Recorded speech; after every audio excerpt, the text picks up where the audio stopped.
Okay, welcome everyone to our ORCOR program today. I am Laura Baker from Wake Forest ADRC.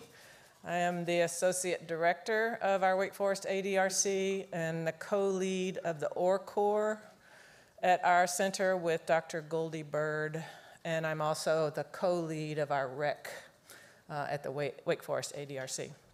And I am the acting chair of the ORCOR steering committee right now. And so you have to deal with me for a few minutes before we bring the show on. So first of all, before we get started, I would like to honor all of the community outreach specialists that are in the room. So if you're an ORCOR lead, sit down. If you are an outreach specialist of some sort to work in any way to support recruitment at the ADRCs, please stand up.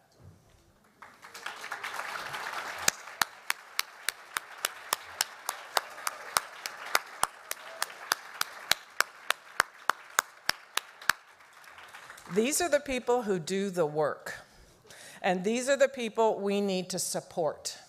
And we need to support them from the top, all the way from the top. And so my next question is targeted to the top.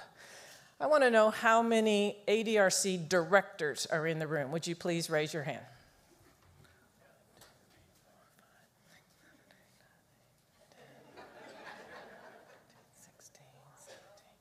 Okay, almost half. And then we've got virtual.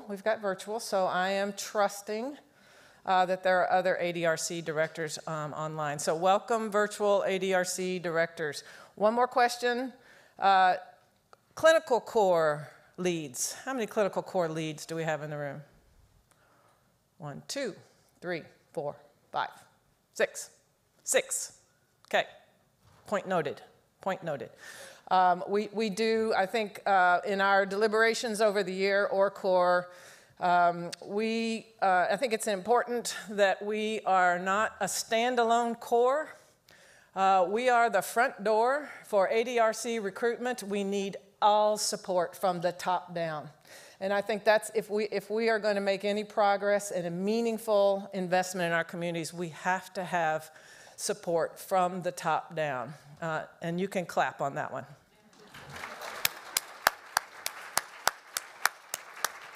So I say that, and I might sound like I'm saying it lightly, but I'm not. All of our cores are connected. We all lean on one another. If we don't, we will fail. And so today, I'm very grateful that you're in the room. I encourage everyone to weigh in on the conversation. Speak your mind.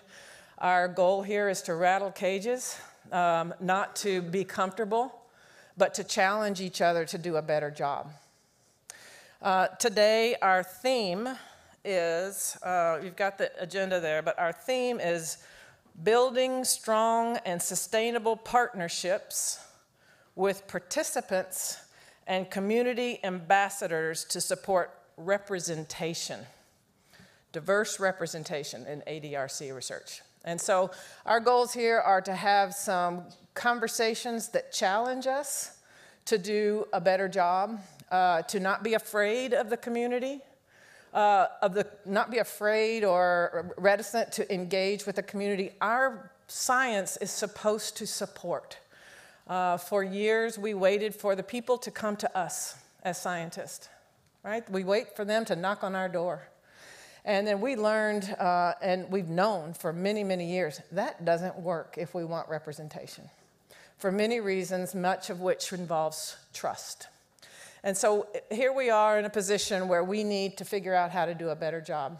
We were not trained, many of us academics weren't trained to go how to do effective outreach in the community. That just wasn't on my agenda for my PhD program. But if we want to make a difference for the people we serve, we have to learn how to do that and lean on each other to learn how to do that. And so in the interest of that charge, we've encouraged everybody here, our speakers and our panelists, to don't be shy. Say what needs to be said. Charge this group with making a difference. And so that when we're here next year, you can say, we did X. We did X differently and we made a difference. We're not here for entertainment. We're here to try to make forward progress as a team, all of us together.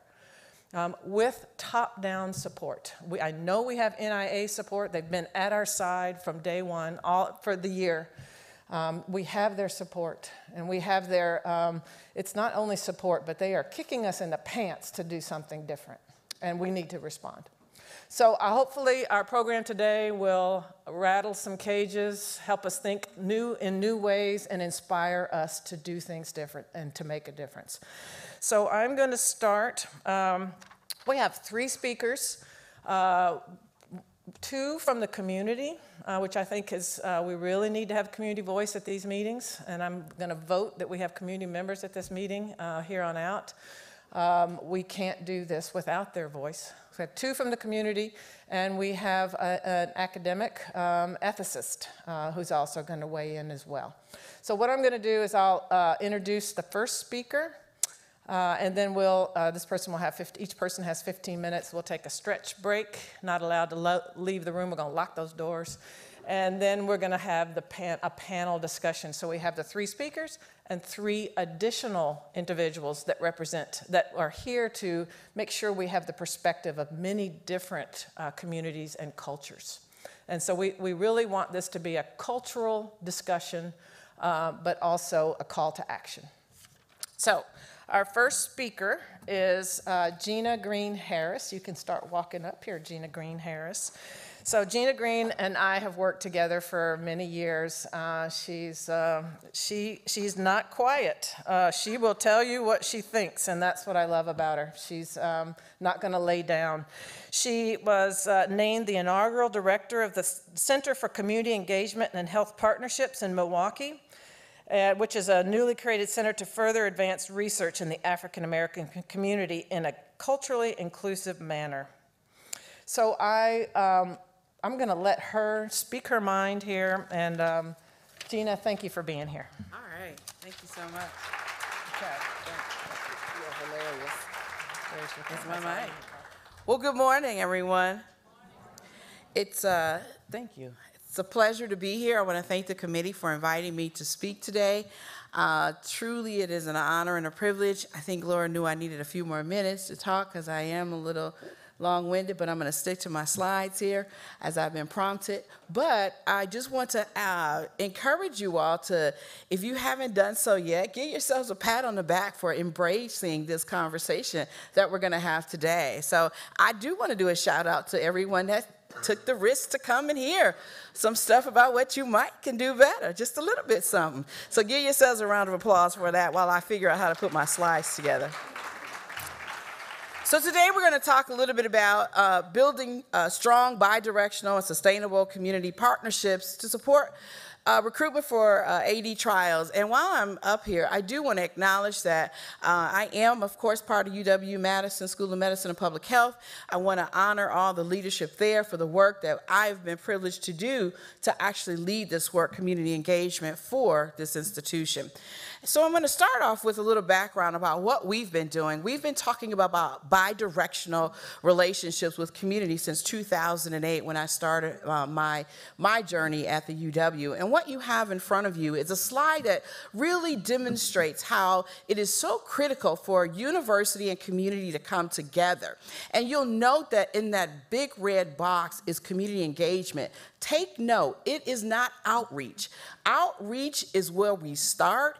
Engagement is the goal of where we need to end. And engagement advances us beyond just knowing who our community is in a very peripheral space, but it means we understand the underlying tenets of the community in a practical, personal, and a clearly methodical way that they have described themselves. And we're willing to follow the lead of the community in a very intentional way. That's when you start talking about engagement. And so research is in that circle, teaching and service. All of those come together as tenets to build us in this whole relationship and balancing of power and shifting power. Yes, I'm using the P word, power, today.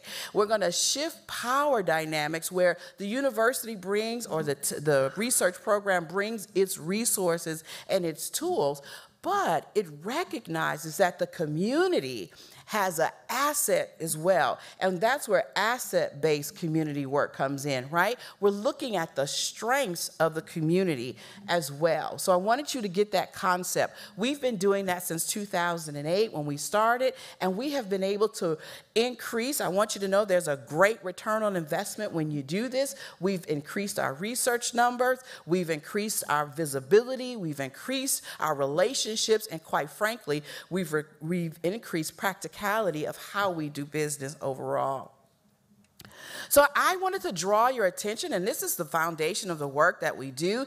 It is based on something we all know, which is the Belmont Report. If you don't know the Belmont Report, go study it, but I'm thinking we all know what it says, right? Because we all quote it. We use it in our requests for proposals. We use it in our applications, and we even go to the community and we say things like, yes, principle of justice, and we're working on justice, but are we really using justice as a model for our work? And we'll talk a little bit about that. But what I want to highlight for you is that there's been some research by Quinn and all that talks about this fourth principle of the Belmont Report, which says respect for communities, and particularly those who are vulnerable communities. And I want to draw our attention to that, not long, but simply for us to think about and ask ourselves this question: what does respect for communities look like in our programs, in our research studies, in our universities, in our institutions? Are we really honoring and respecting communities the way they expect us to respect them, not the way we want to define respect for community? So I'm going to spend some time here talking about this asset-based model, which is what has gotten us where we are today. The first step, as I described, is community engagement. Now, community engagement doesn't happen overnight. The first step is you must identify the community appropriately. You can't just identify a community based on what you believe you want to do research in a specific area. You examine what are the needs of a community, how have they been thriving without me, because believe it or not, before you got there, there was some thriving happening in the community. They were managing, I'm just saying. Now, I know you might not believe that, but it is the case. They've been around for a long time. There is a high prevalence of diabetes, but not everybody in Black and brown communities has diabetes. And guess what? Some of those people who have diabetes are living healthy as they possibly can. So not everybody's lost a limb. I just want to reiterate that. So then we address what the community says it needs and it wants. So for instance, we'll go with the diabetes theme really quickly.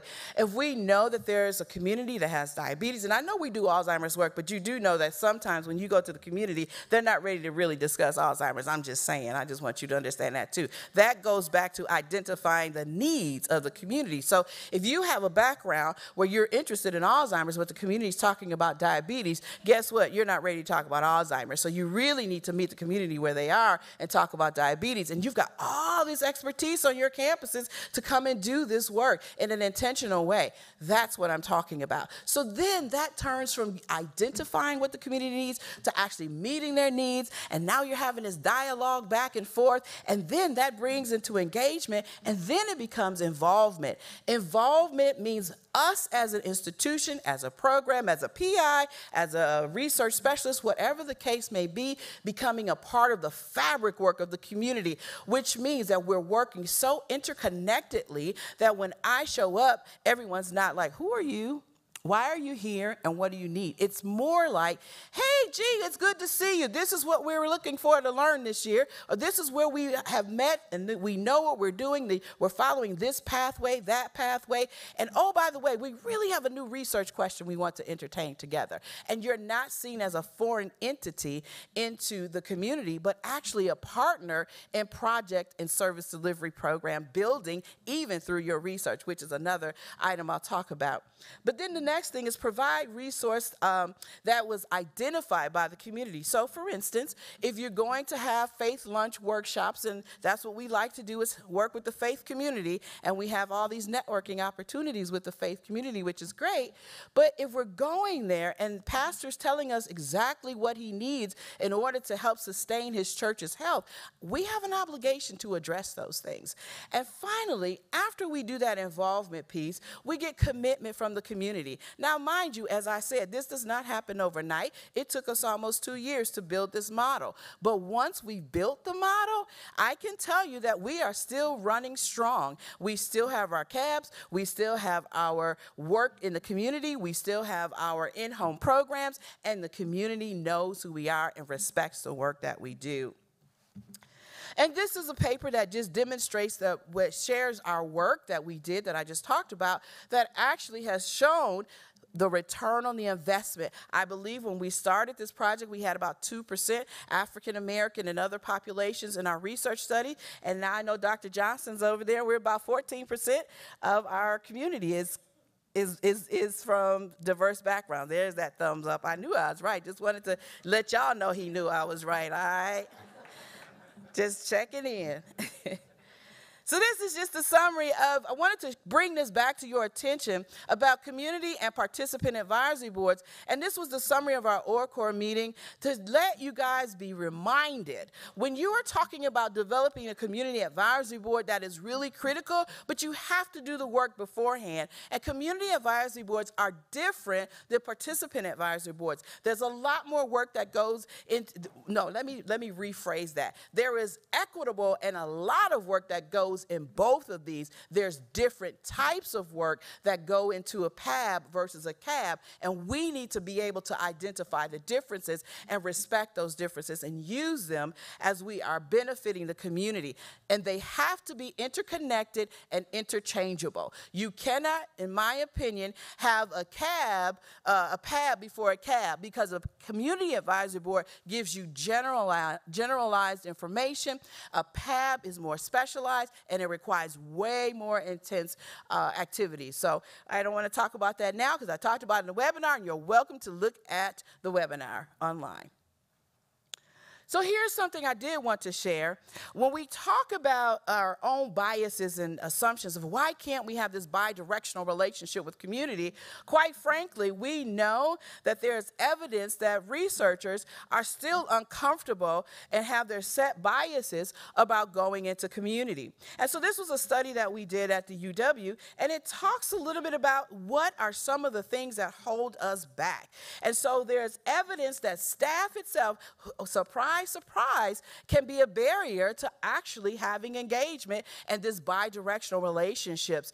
And so it's things that you see in these quotes that still can't believe it. In 2022, we're still saying that, African Americans have jobs that won't let us work with them or participate in research. What we need to flip that statement to say is, how do we work with African American communities who have 9-to-5 jobs so that we can change our study practices so that we can meet them on weekends and evenings or whatever the case may be, so that we can actually meet them where they are to have that participation. That's when you have these bi-directional relationships and power shifts, right? So when you begin to allow community to have voice, you're now also talking about the power shift. When you see people where they are, you're shifting some of those dynamics to say, oh, I guess the way we're doing this, it just might not be most beneficial for what we want to see as outcomes, right? Those are conversations that we have to start having. And believe it or not, I believe this is my second to last slide. And here I want to give you excuse me, some practical applications that you can take away from the presentation today about what you can do as next steps. And I call this from promises to practice. And here's the first thing that I've talked about ad nauseum, and people are probably tired, but it's really critical to me, as I have been, by the way, most of you know I'm a PhD student, so I've been reading the literature. And here's what I know. And I've discovered everyone in here needs a personal mission. I don't mean your mission from your institution. I don't mean the Wisconsin idea. I mean Gina's personal mission about what's my why for the work that I am doing. Every day, why do I go to that office? What is my end goal for this work?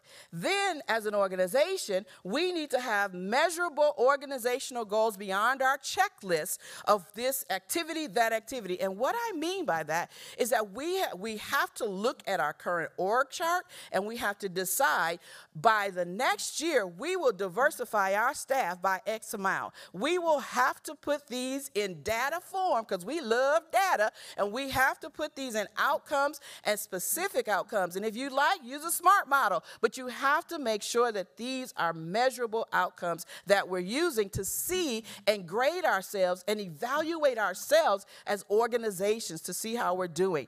Articulate your mission and vision and statement of purpose as an organization, as a team, and then making sure you're clarifying that with the community to see if you are aligning to what the community actually needs. And that means we're broadening our knowledge and our expectations as well. And then I think when I talk about that second square of reviewing ourselves critically, that's our hiring practices. How do we hire people? Where do we place ads? How do we justify when we don't get enough diverse applicants? Do we put our applications back out, or do we say, oh, shucks, we really tried. We tried. I swear we tried, y'all. Or do we really recognize that maybe our trying is not sufficient? Maybe the way we're putting our descriptions together is not adequate, whatever the case may be.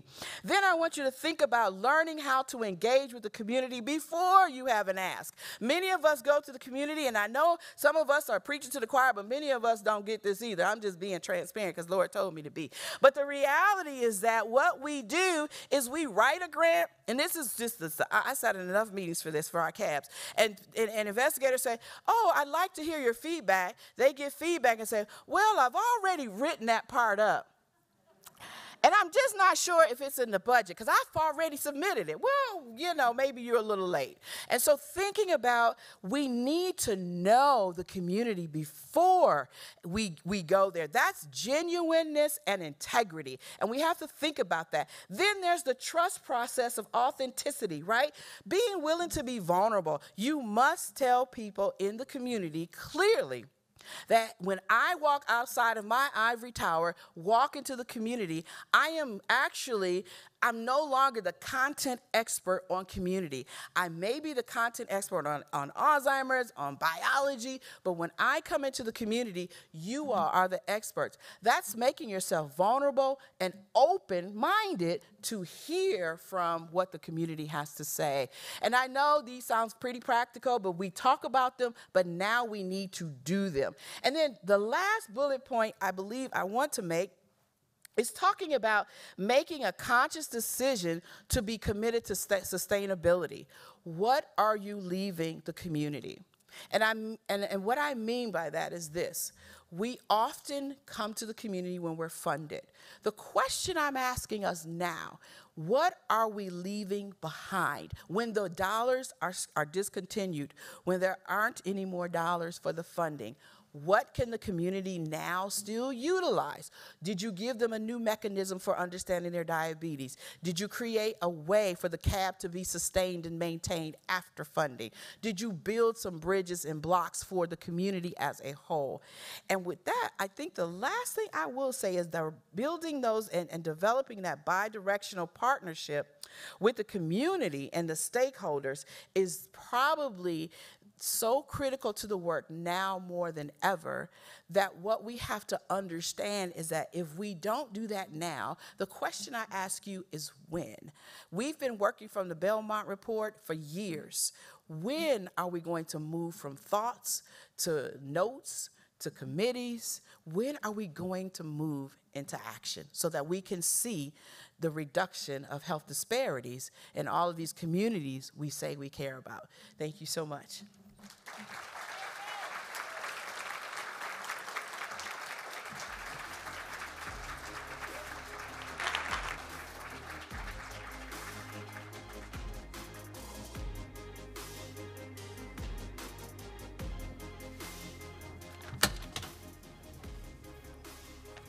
Thank you, Gina.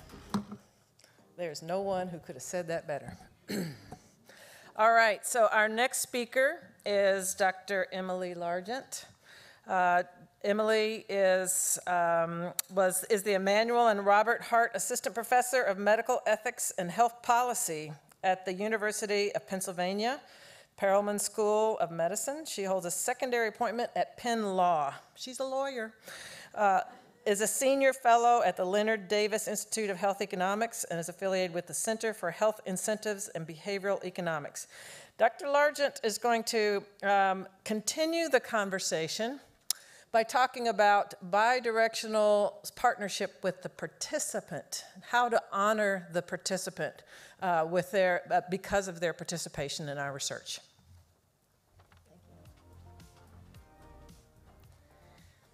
Great, so I am delighted to be talking about ethical considerations associated with paying research participants. Now, I've been working in this space for about 15 years now, and I can say that interest in the topic waxes and wanes. And right now, there are so many questions around the ethics of paying participants because people have recognized that there is a problem with representation, a problem with diversity, and they want to know if they can pay their way out of it. So I have been asked to talk about this a lot lately and hope that we can work through some of these ideas together.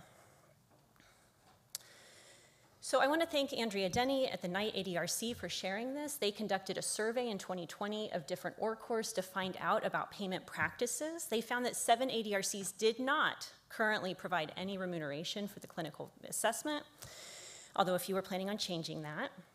Among those who offered remuneration, the amounts varied. Only two ADRCs provided study partners remuneration, and I'm going to come back to study partners at the end. And they did not have formal outcome measurement for how remuneration supported recruitment or retention, although people suggested that they did feel like it helped and that this was done to show respect to participants. So as we go through, hopefully you can think about what the practices are at your ADRC and why you've come to those, whether that was a deliberate process where you really designed and thought about the payment or if it's something that you've just happened into. And hopefully as we go through, you can think about some strategies for either refining payments or thinking about why you might want to start offering them. So my objectives are to identify reasons for offering payment to participants, to describe a payment framework that talks about ethical payment, and also to discuss other ethical and practical considerations that arise when you're paying participants. Okay. So what are the reasons that we offer payment? First and foremost, people talk about recruitment and retention. We know that those are among the most consistent barriers to research success. Studies that don't recruit enough people become unethical because we expose participants to burdens and risks that can't be justified by the scientific value of the information we gain. So payment can help with recruitment and retention, and we can think about that as being an ethical end. There are also costs associated with research participation. Transportation costs are a great example. If somebody needs to take a cab, if they need a hotel the night before a visit, and those create real financial barriers to participation. There have been great studies that have looked at this, and they have found that people who have lower socioeconomic status are much less likely to participate in research as a result of cost being a barrier. And it's important to demonstrate respect for participants' contributions. Coming after Gina, right, we know that these people are experts. They are offering their time, their energy, their own insights, and we need to recognize and respect that. And payment is one way to do that. But what I do need to really underscore here is that payment is not a panacea. For all the reasons that Gina talked about, we know that individuals' willingness to participate reflects a very complex interplay of both personal factors, but also research-related factors. Can I make it to this visit? Is this a study that I think, will benefit me or my community? Payment is only, therefore, a partial solution. But one of the nice things about payment is it's actually pretty modifiable. Instead of spending 2 years building relationships, which you should also be doing, you can go and you can increase the amount of payment that you're offering relatively quickly. So it's a lever we can pull faster. So that being said, I've tried to paint a pretty rosy picture about payment, but people often become very concerned thinking about payment to research participants. And oftentimes it comes back to the common rule, which says that an investigator shall seek informed consent only under circumstances that minimize the possibility of coercion or undue influence.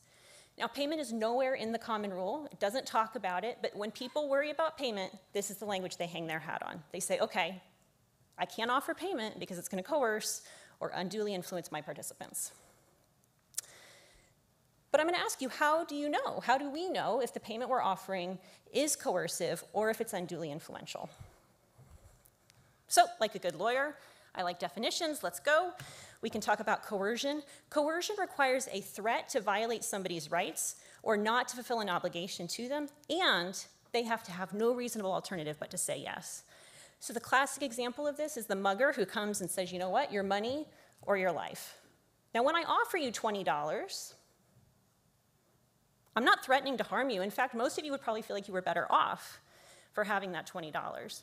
And so when I make you a genuine offer of payment, that's never coercive. So we can just all take coercion out of our vocabulary when we talk about payment. Let me reassure you all now, just take it off the table.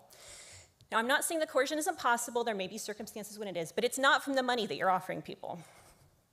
Undue influence. Now, when we think about the definition of undue influence, this is sometimes harder. We use coercion in our daily lives. We kind of have a sense of what it is, but undue influence, not so much. And what that does is it requires excessive reward producing bad judgment that entails unreasonable risk of harm. So if I translate that into something more research related, it would mean that I would have to offer you enough money that I take a study that it's unreasonable for you to participate in, and I make that study so appealing through the money that you say, sign me up, okay? But I'm gonna tell you here, we don't need to worry about that so much either, because we have IRBs. And if you assume you have a well-functioning IRB, and you write a protocol where you carefully elaborate your inclusion and your exclusion criteria, the IRB is going to determine that it's reasonable for people to participate in that study because of either the direct benefit to them or to the social value that's being created as a result of their participation. So for most people, offering payment to get into a study will never make participation unreasonable, and so we really can take it, we can let it all out and say thank you. Undue influence is not going to be the concern that motivates me here. Okay, but ethicists are professional killjoys, and so I do have to say there's some other things we might think about beyond what the common rule says. So one of these is unjust inducement. People say, you know what, I'm comfortable saying that it's not coercion, it's not undue influence, but when I offer this money, chances are that I'm going to be recruiting people who are more vulnerable socioeconomically, and I'm really worried about that. Right, when we think about justice, that we're going to have an unfair distribution of the burdens and benefits of research participation because we're going to bring in people who are low SES. I'm going to tell you, though, this has been studied empirically. There have been some excellent studies of this, and there's really no evidence that unjust inducement is a problem outside of phase 1 studies. So for those of you who aren't doing phase 1 studies, we don't need to worry about this so much. Where we do need to worry is exploitation. So exploitation occurs when there's an unfair distribution of benefits and burdens, and I'm going to tell you that participants may be exploited if you ask them to come in and give all their samples, answer all the questions, and then you don't adequately recognize that time and expertise. So maybe some of you feel a little guilty right now, and that's good. So how do we think about how much money we should offer participants? So I'm going to outline a framework that I think is incredibly helpful. It facilitates a transparent explanation to your IRB and to yourself about how you've come to the offer of payment that you're making and why that amount is or isn't reasonable. And the framework divides payment into 3 categories: reimbursement for out-of-pocket expenses, compensation for time and effort, and incentives for participation. So we'll walk through each of those. So in terms of reimbursement, reimbursement is just any payment for reasonable expenses incurred as a result of research participation. Did you need to bring a cab? Let me reimburse you. Did you need a babysitter? Let me reimburse you. Reasonable expenses. Now the purpose here really is to remove barriers to participation, right? Those financial barriers that I talked about. We're just trying to make sure that people don't have to pay out of pocket to contribute to our research, right? We want to make them whole so they're not paying to contribute. So we're just restoring them to their baseline. And there are no ethical concerns here either, right? Because nobody's going to participate in research to have their cab reimbursed. So if you were worried about undue inducement, right, nobody's participating so they can get a cab to your ADRC. So reimbursement, fair and desirable, and it needs to be the default. So the next category is compensation for time and effort. So what we're doing is we're paying people for their time, their effort, and their acceptance of research-related burdens. It's not fun to have an MRI.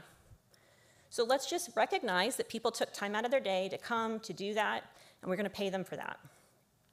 We're acknowledging their contributions by situating it within the context of payment for similar activities outside of research. Now, people have different questions about how much we should be compensating. I would say that a living wage is a great place to start if you're just wondering ballpark how much compensation we should offer. I didn't say minimum wage, I said a living wage. So again, compensation, fair, desirable, it should be your default when you're thinking about payment. Now, the last and most contentious category is always incentives for participation. And an incentive is any amount of money that you're offering in excess of reimbursement for reasonable expenses and compensation for time and effort. Now, the purpose here, let's just be clear about it, is we're trying to encourage recruitment and retention by making research relatively more attractive than other things that people might do with their time. Now, there is no default for incentives. There's no saying that it's fair to offer it, but that's okay, right? I talked at the outset, recruitment and retention, having adequate participants to get that socially valuable knowledge is an ethical goal in and of itself. So if you need incentives to do that, no problems offering incentives. And they're not coercive, ever. They're not going to create any sort of undue influence. So let's think about using them. Okay. How much, what else? When you're starting out, it can really help to have set amounts. So you can think of it as a menu almost. How much are we going to pay for PET scans at our center? How much for any sort of cognitive testing? And then just pay that consistently across studies so people aren't guessing and they aren't competing or creating some sort of pull. Like, oh, I can get $50 for the MRI here, but I can get $75 over here. Just give everybody an equal starting line. When you're talking to prospective participants and others, they can tell you about how much money to offer. What do they need to come and feel good, that they've been respected, that they don't have financial barriers? So all of Gina's comments about going out and talking to people, it's important for payment too. We need to know. They can also reveal non-monetary ways to motivate participants. Participants are not here only for the money. When you go out and you talk to people about why they participate in research, they have a lot of motivations, right? They think maybe they'll get some benefit for themselves, they want to help their community, they're just interested in science. Money is on the list sometimes, oftentimes, but it is far from the only thing. And for those of you who are like, it feels a little gross that they're participating in my study for money. Okay, how many of you would go to work if your paycheck stopped coming tomorrow? Right? There's no reason we need to treat research differently. It's okay if people are pretty excited to pick up that check at the end. It's really also important to consider how people are being paid. So our institution is going to the CLIN card. People don't really like that. They like cash. Most IRBs and institutions are very uncomfortable with that. So just realize whether and how you pay people is going to affect willingness to participate. Okay, taxes, it happens. Payments are taxable income over $600, and they have to be reported as such. So this can affect eligibility for benefits programs, and for the populations we work with and the ones we're interested in recruiting who may be financially vulnerable or older and reliant on payments, we have to understand that paying them can interact with their benefits programs. Participants will worry about this. Sometimes they will anticipate this concern before you do, but I think we need to be transparent about it. We need to talk about the possibility in consent forms where we talk about payment and make sure we're designing things appropriately. Additionally, either not having or not wanting to share your Social Security number can affect ability to receive payment and willingness to participate, and this in turn can affect representativeness. So we need to think about when it's really essential to get this information and act accordingly. Okay. Completion bonuses, right? It's when you condition some amount of payment on somebody getting to the end of the study when the data is most valuable because you've accrued it longitudinally. Typically, they need to reach a pre-specified endpoint. People here again, they're very concerned about this. It comes up a lot. People get very antsy around payment. But I want to say that completion bonuses can be appropriate within guardrails. So we want to make sure that if somebody gets excluded from your study because they've experienced an adverse event, let's just give them the completion bonus. They haven't dropped out because they were unwilling to go forward. It's become unreasonable for them to continue going. We want to make sure that we still are offering reimbursement and compensation separately from the completion bonus, so nobody has to stay in to get that money that's fairly owed to them.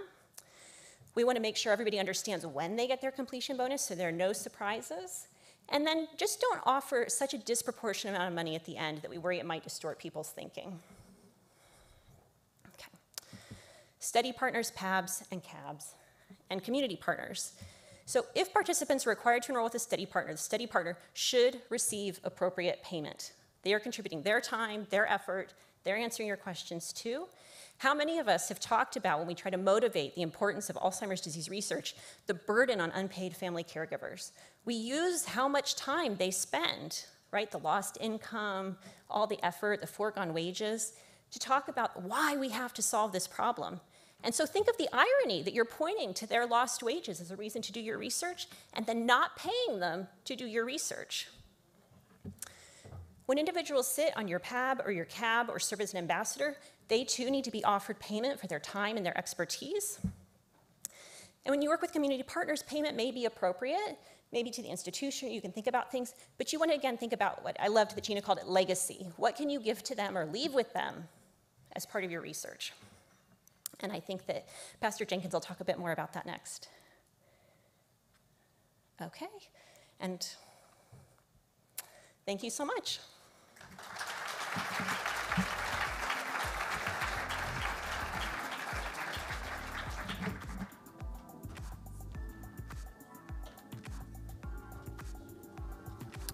Thank you, Emily. That was awesome. I'm hoping it answered a lot of your questions. I just want a copy of those slides. I had too many notes to write down myself. So hopefully those will be shared, most certainly. And our third speaker is a colleague of mine, a new colleague of mine that I have had the joy of working with in our U.S. Pointer study. It's a national lifestyle intervention study, and he has been working with us in Providence, Rhode Island, to reach beyond the walls of the hospital. Wow, what a concept. Into the community, into his community, to hopefully make some new pathways, new bridges. So Pastor Reverend Howard Jenkins is the pastor of Bethel African Methodist Episcopal Church in Providence, Rhode Island. He is also the president of the Rhode Island Ministers Alliance and is highly active in several community organizations. I have to say, though, just before he comes, he is a leader among leaders, and he brings his expertise from submarine engineering as well. So it's an interesting amalgamation of science and pastoral care. Welcome, Pastor Jenkins.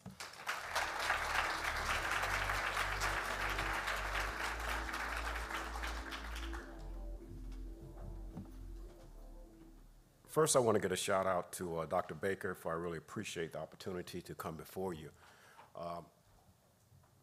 When you give a pastor a mic, you got a problem.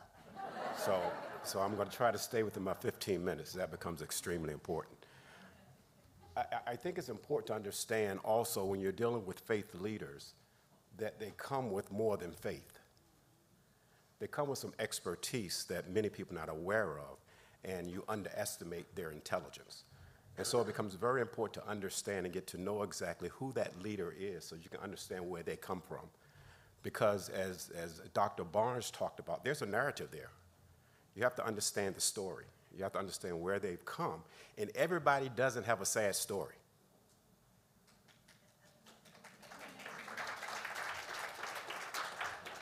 And I don't have a sad story.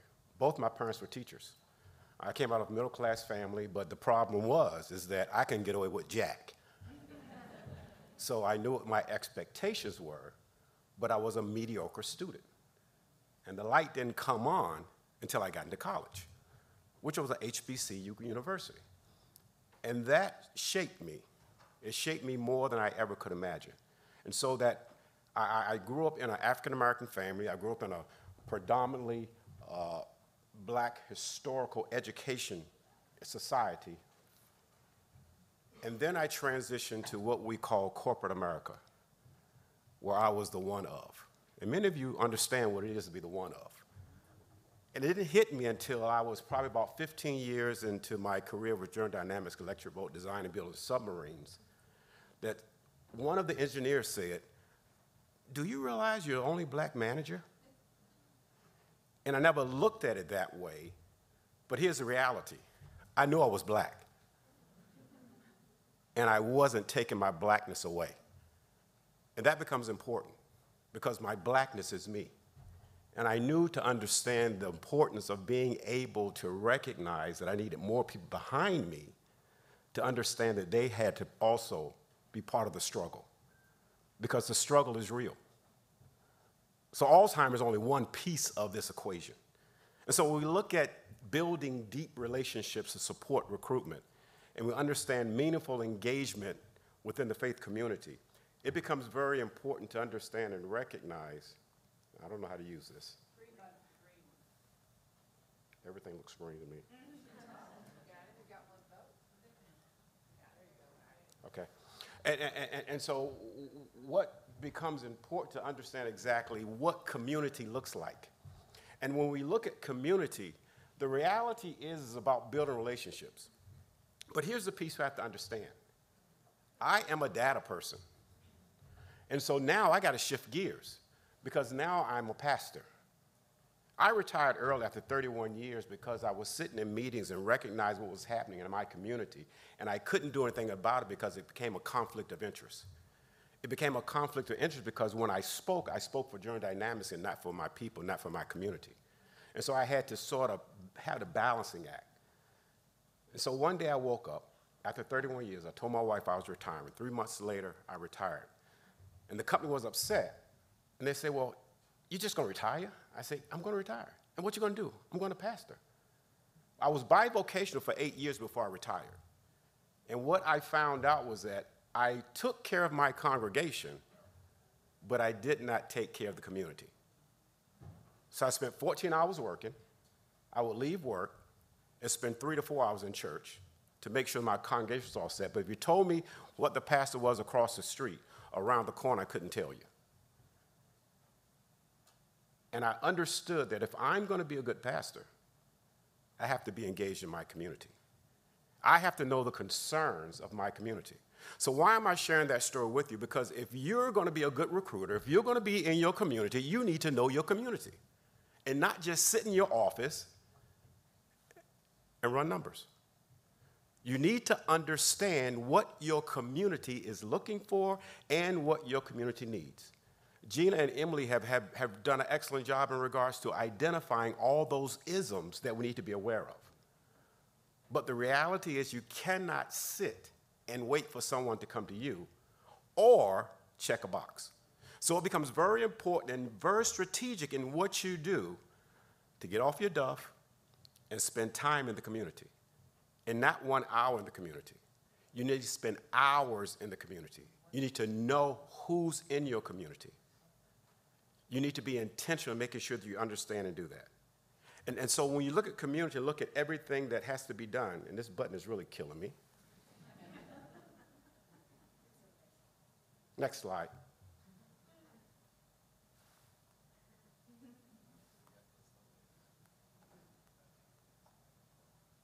Who can control the slide other than me? Okay. All right, so when we began to understand and recognize what engagement is, faith-based community engagement, you see the definition. I'm not going to read the definition to you. But the bottom line is that you got to be engaged. And in order to be engaged, there has to be a trust factor there. In order to have a trust factor, you have to be familiar with those persons that you're talking with.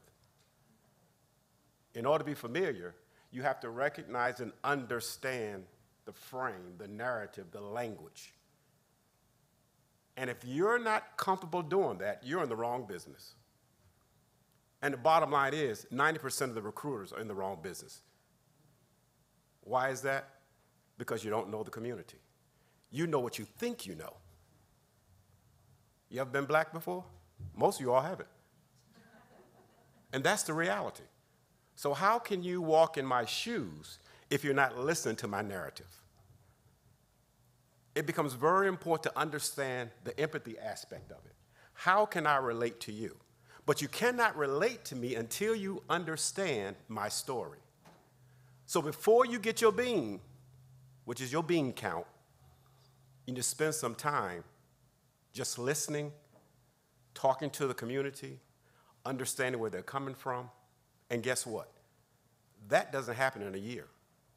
That doesn't happen in 2 years. It's a journey. The definition of a journey is it's forever. The journey doesn't end until we end, physically. And so it becomes very important to understand with community involvement, you really have to understand who your neighbor is.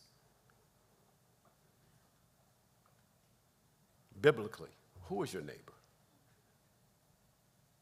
Your neighbor is a person that you want to help, simply stated.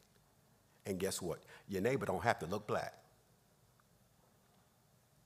So Dr. Sanjay kicked off this particular couple of days identifying disparities, which I thought was excellent, because we need to understand where we are.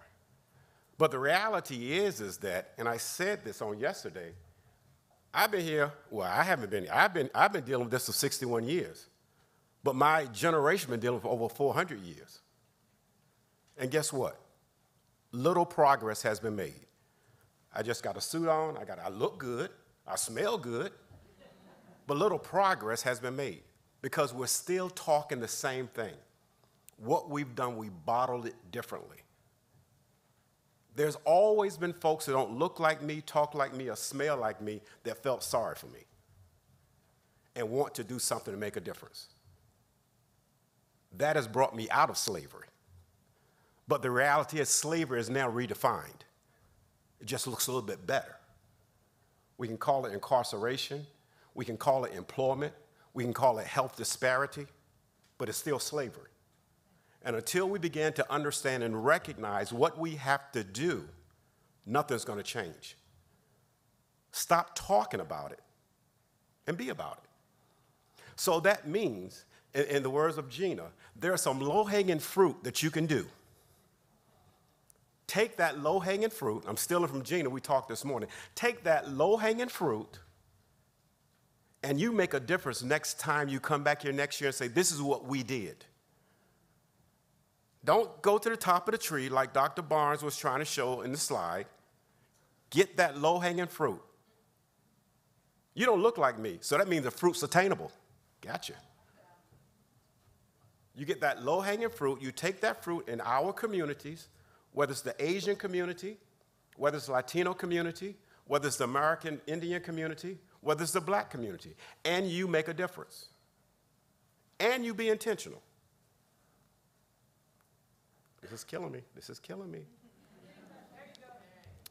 So what we have to understand, particularly in the faith community, looking at my time, in the faith community, faith leaders touch a little bit of everybody. And they are the fabric. They are influencers. They are agents of change. They are the folks that you want to engage with. And if you're not engaged with them, you just made a major error. But here's the thing. Don't come into my church trying to tell me what to do. Respect my position, respect my church, and respect my people. Come in my church and listen to my story. Listen to my people's story. And don't try to get what you want. Try to understand the message. Try to understand the narrative. And when you understand the narrative, you can start the journey. Jesus. You guys got me preaching up here. Okay, so new mindset, new results. I think I've pretty much shared that piece with you. And so it becomes important to recognize and understand that you have to do things differently. We have to make sure that it's not about checking the box. It's about long-term partnership. We got to be in it for the long haul. And if we're not in it for the long haul, we've missed the mark. We've missed all the intentionality, all that stuff to make you feel good, all that stuff we've talked about today. We've soaked it in, but we're doing nothing with it. And so it becomes very important to recognize that within that community, there are assets and there is access. Assets and access. So that means that it becomes extremely important to take advantage of the two so that there's partnership and collaboration going on. It's not a one-way street. I need you, you need me. And so it becomes important for us to be able to have that uncomfortable conversation. In the words of Dr. Baker, it's going to be uncomfortable. But guess what? If we want to appreciate each other, we'll get through it. These disparities that you are talking about, be it Alzheimer's, be it dementia, be it whatever those disparities are, African Americans, Latinos, American Indian, Asians have been dealing with this all their lives. But here's the issue that I have. Black folks been dealing with it more so than anybody else, just because we're labeled because of the color of our skin. I can't walk through the door because I'm already judged because I'm black. That's a reality. You might not admit it, but that's the reality. Because you've seen too much TV, you've already put me in a box. And it becomes very important to understand that you need to be able to talk to folks to understand exactly what folks are about. Because guess what? My story just might be just like yours. But the reality is it took me a little bit longer to get there because of what I look like. I was born black, I'm gonna be black, and I'm gonna die black. My daddy told me that at 6 years old, and he wasn't lying about that. And it becomes very important that we begin to understand exactly what we have to do.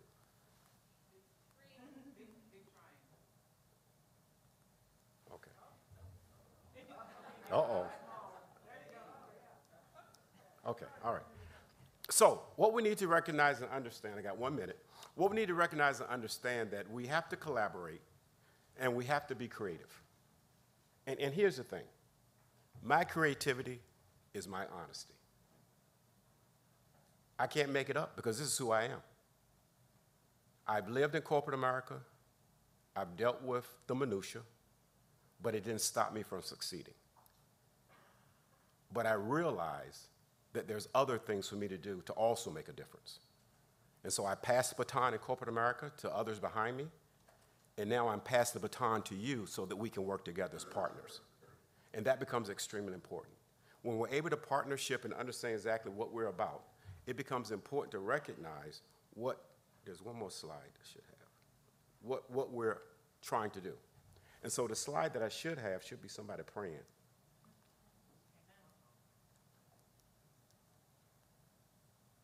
So I guess I have to pray for you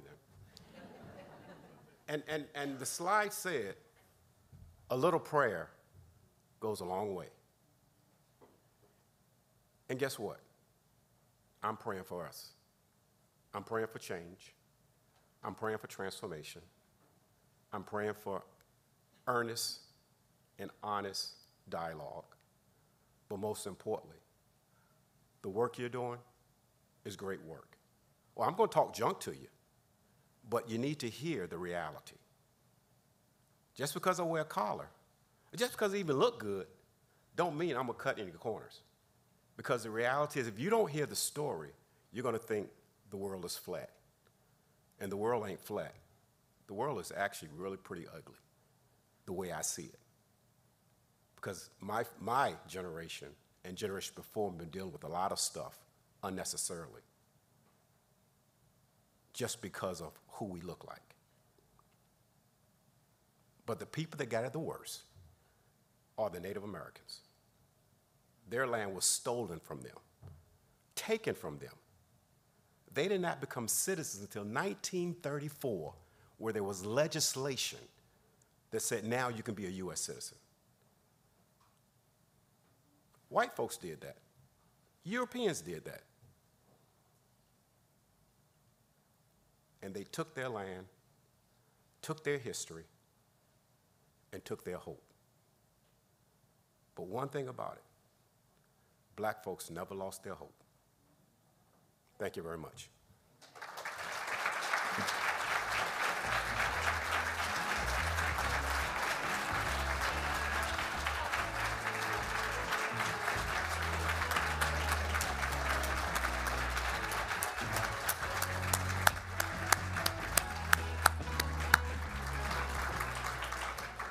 Whoop, whoop. That's my style. There are no words to follow any of these speakers. I am humbled and honored to be here and have the opportunity to work with these folks. So we are going to transition now. That does not mean leave the room. Please lock those doors.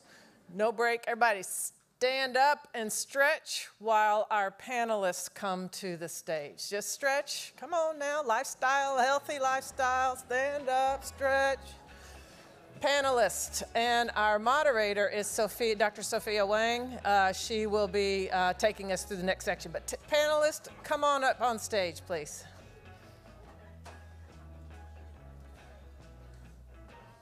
We're going to have a guided discussion this next phase with multiple perspectives on the comments and the discussion points. All right. Okay, well, good morning. Let's go ahead and get started. I want to welcome back our speakers, Reverend Howard Jenkins. I want to, again, welcome back Dr. Emily Largent, as well as Ms. Gina Green-Harris. We're very fortunate today to have 3 panelists with us. I'm going to just quickly say their names. I'm going to ask them to introduce themselves. So I want to kick off with Dr. Wayne Meyer from Davis, California. Hello, is this okay? Hi, everybody. I'm so happy to be here. I'm Wayne Meyer. I'm with the UC Davis ADRC. I lead the research education component there and help out with the ORCOR.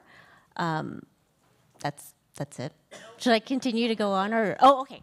Say more. Okay. Keep on going. So I am a social psychologist by training, and a lot of my research has been around ADRD-related disparities that affect underserved groups, with a focus on sociocultural and contextual factors. And a lot of my work has been in the community, working with Asian American Pacific Islander or AAPI populations. I have a cohort study right now looking at older Vietnamese Americans in Northern California. This is a group that is a relatively recent immigrant group when you compare them to other large Asian American groups, with the majority coming to the US in the mid-70s as refugees after the Vietnam War.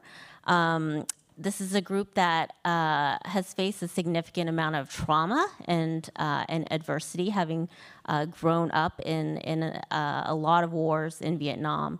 And so coming from that background myself, I was really interested in looking at the disparities in this group.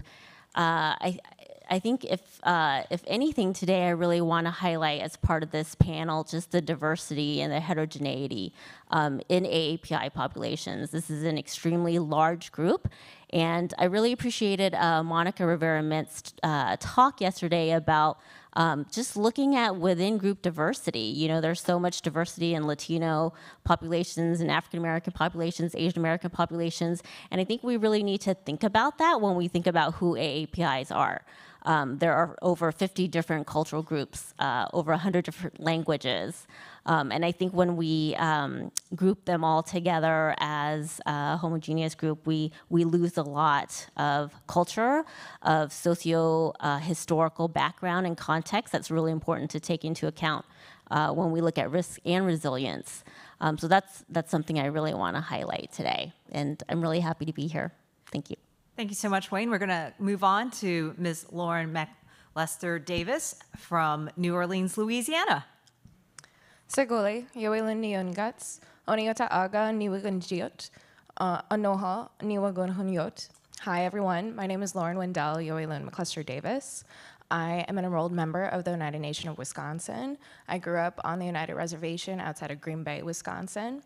And I have had the opportunity as well to attend undergraduate and get my bachelor's in neuroscience and biochemistry. And I'm currently a doctoral candidate at Tulane University in New Orleans.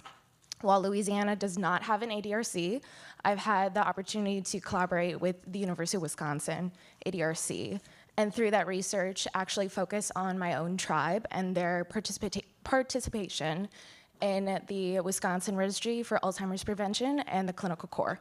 So I'm really happy to be here, and I think one of the main things that I wanted to focus on, going a little bit off of what you said about the difference between the homogenous, racial group of American Indians and Alaska Natives, is that there are 574 federally recognized tribes.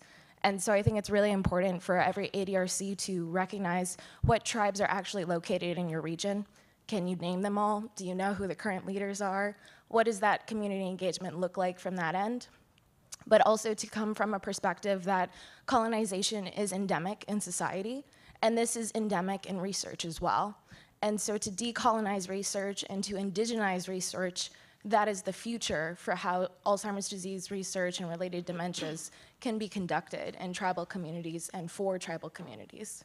So I think that's my main key takeaway message, is to identify how can we really move from just an engagement for tribal communities in research to their own autonomy and their own sovereignty in that research work.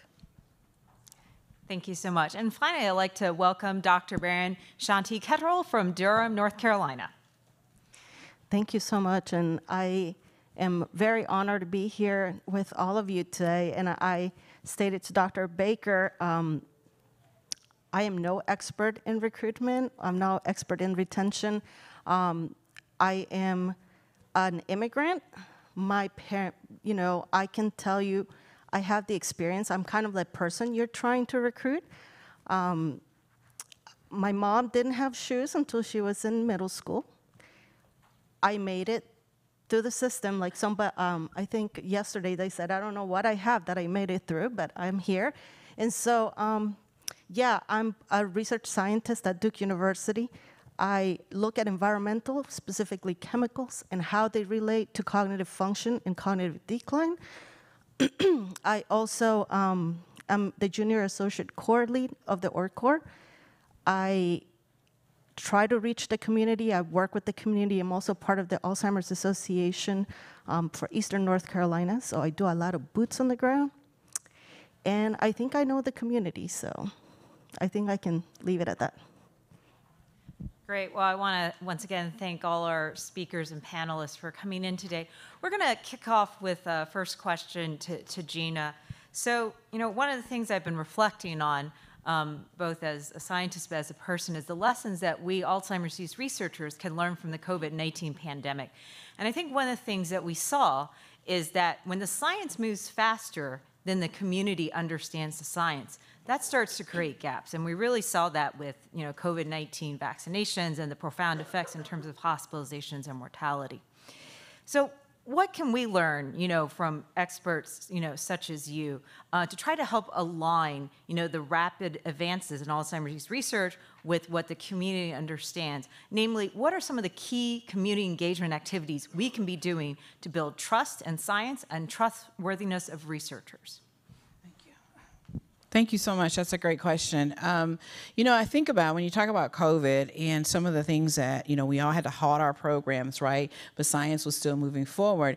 I think that's times where we start to switch the pendulum from moving to asking community to participate in research to now recognizing what types of expertise can we bring to the community as they're trying to wrap their heads around conditions that are continuing in their communities, and bringing our expertise to help the community understand, right, what is COVID, right? How is COVID impacting our diverse communities more, and bringing our skills and expertise to help the community move forward, to understand what they're seeing, and also recognizing that there's questions that the community has that we might have answers to that we could be asking. It's about creating, during COVID, some of the things we did, we created webinars, we created programmatic activities that the community could actually utilize to understand their health through this transition, what was going on, what can move forward. So it really means,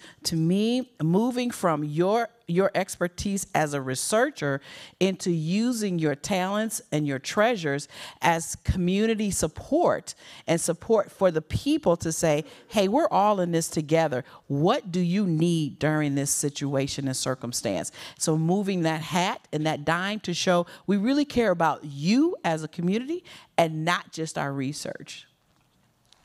I'd invite others to answer that question as well.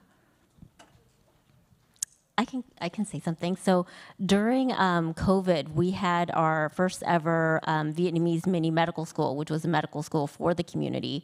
And because of COVID, we had it virtual. But as you can imagine, there are some technological barriers that people have with using Zoom and logging on. So we actually had a lot of time to prepare. We had a Zoom training session for people at our community partner agency. So I partnered with Asian Resources, or ARI, which is an organization that was developed to meet the needs of refugees in the 80s. And so I've partnered with them for the last 7 or 8 years, and we do so much together. They're a great partner, but they had people come to their agency to learn how to use Zoom, so we would help them how to figure out how to log on in preparation for this mini medical school. And then we had, I think, it's important for researchers to use our own privilege to connect with other medical professionals and clinicians who can talk about diabetes, who can talk about mental health during COVID. And that's what we did. We linked them to clinicians to talk about these topics and to provide this half-day education via Zoom. And we had over 300 registrants, and about 100 actually came to the event. And it was the first time ever that it had been done, but COVID gave us the opportunity to do that. And so I think, that was fun, actually. Okay, so I'm just going to add one more thing. So with COVID at Duke, I say we, but they got together and formed the Latin 19 group. And this group is basically a cross-collaboration across different fields. And they were trying to get people to get vaccinated, right? At the time, that was the whole goal. And with that, many of us who are not involved in clinic would go and help.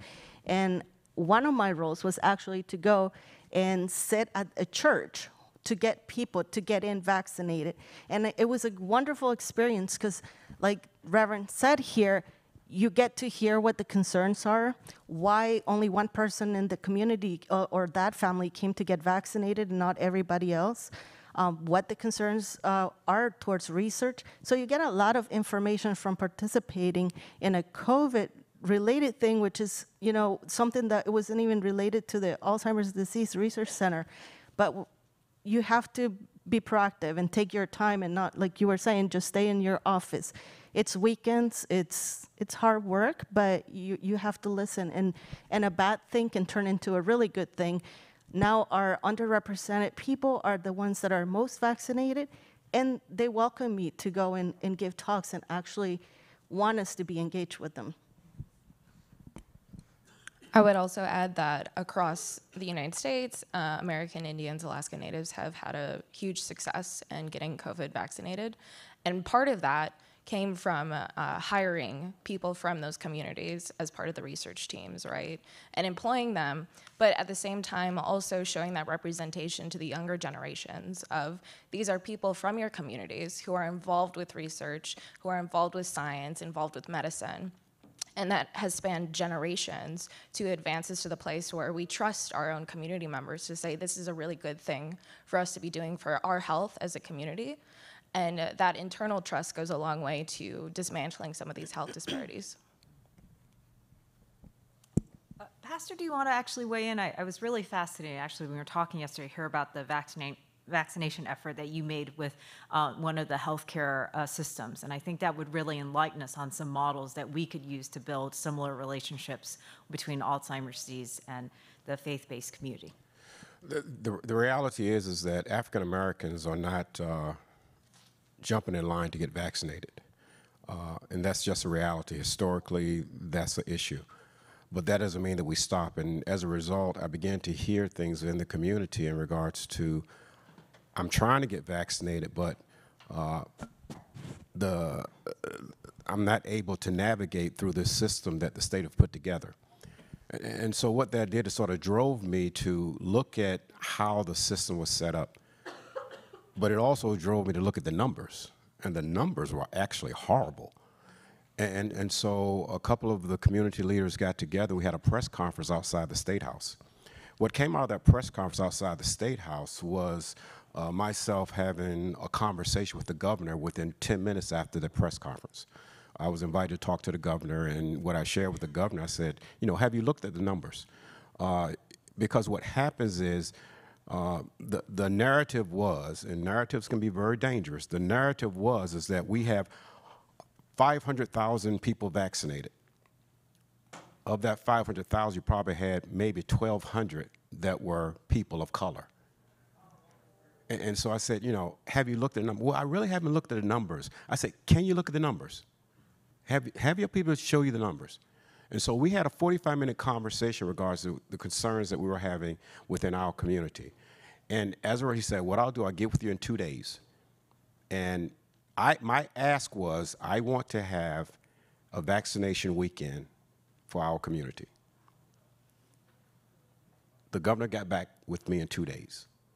He gave me everything I wanted, and we got the Dunkin' Donuts Center, and we vaccinated 7,000 people.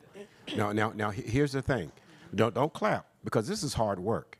Because this wasn't a Pastor Jenkins thing. What we had to do, we had to get probably about 60 to 70 community leaders to figure out how we're going to do this. Be careful what you ask for, because you just might get it. And so we literally had 3 weeks to put this together. But the beauty of it is that the governor was able to give us all the resources. He gave us his communication team, he gave us transportation, he gave us Secretary of Human Services, he gave us everything that we needed so that we could work to make it happen. Why is that important? We can't do this by ourselves. It takes partnerships and it takes collaboration. We're not the smart people in certain aspects of what we do. We will do the work, but we also need help. And that's why it's important to understand. It sounds like a good story, but the real success of that story was the collaboration with state agencies, the collaboration with community leaders, and don't always think community leaders are faith-based leaders. And the collaboration with faith-based leaders. And so we brought it together, we figured it out, and we were able to, within a weekend period, we vaccinated over 7,000 people.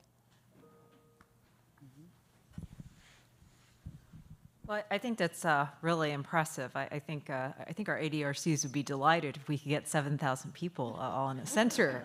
So maybe we'll look into those options. I just want to take now a moment for the audience. If they have questions or thoughts that they want to share, please walk up to the mic or type in your questions virtually. Whether you have any thoughts in terms of trust building models, as Alzheimer's disease researchers try to build those relationships in the community. Especially, those underrepresented, just go ahead and go up to the mic so you can be seen and heard virtually, so.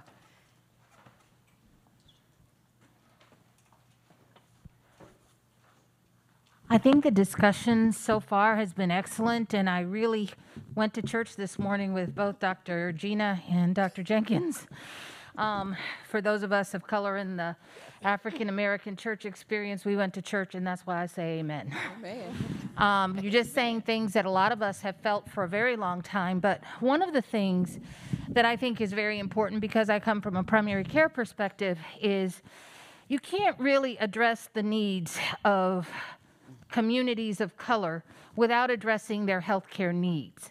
And so what goes along with research is it's like we isolate, we're going to do research here. And I appreciated what you're saying. You can't separate the two.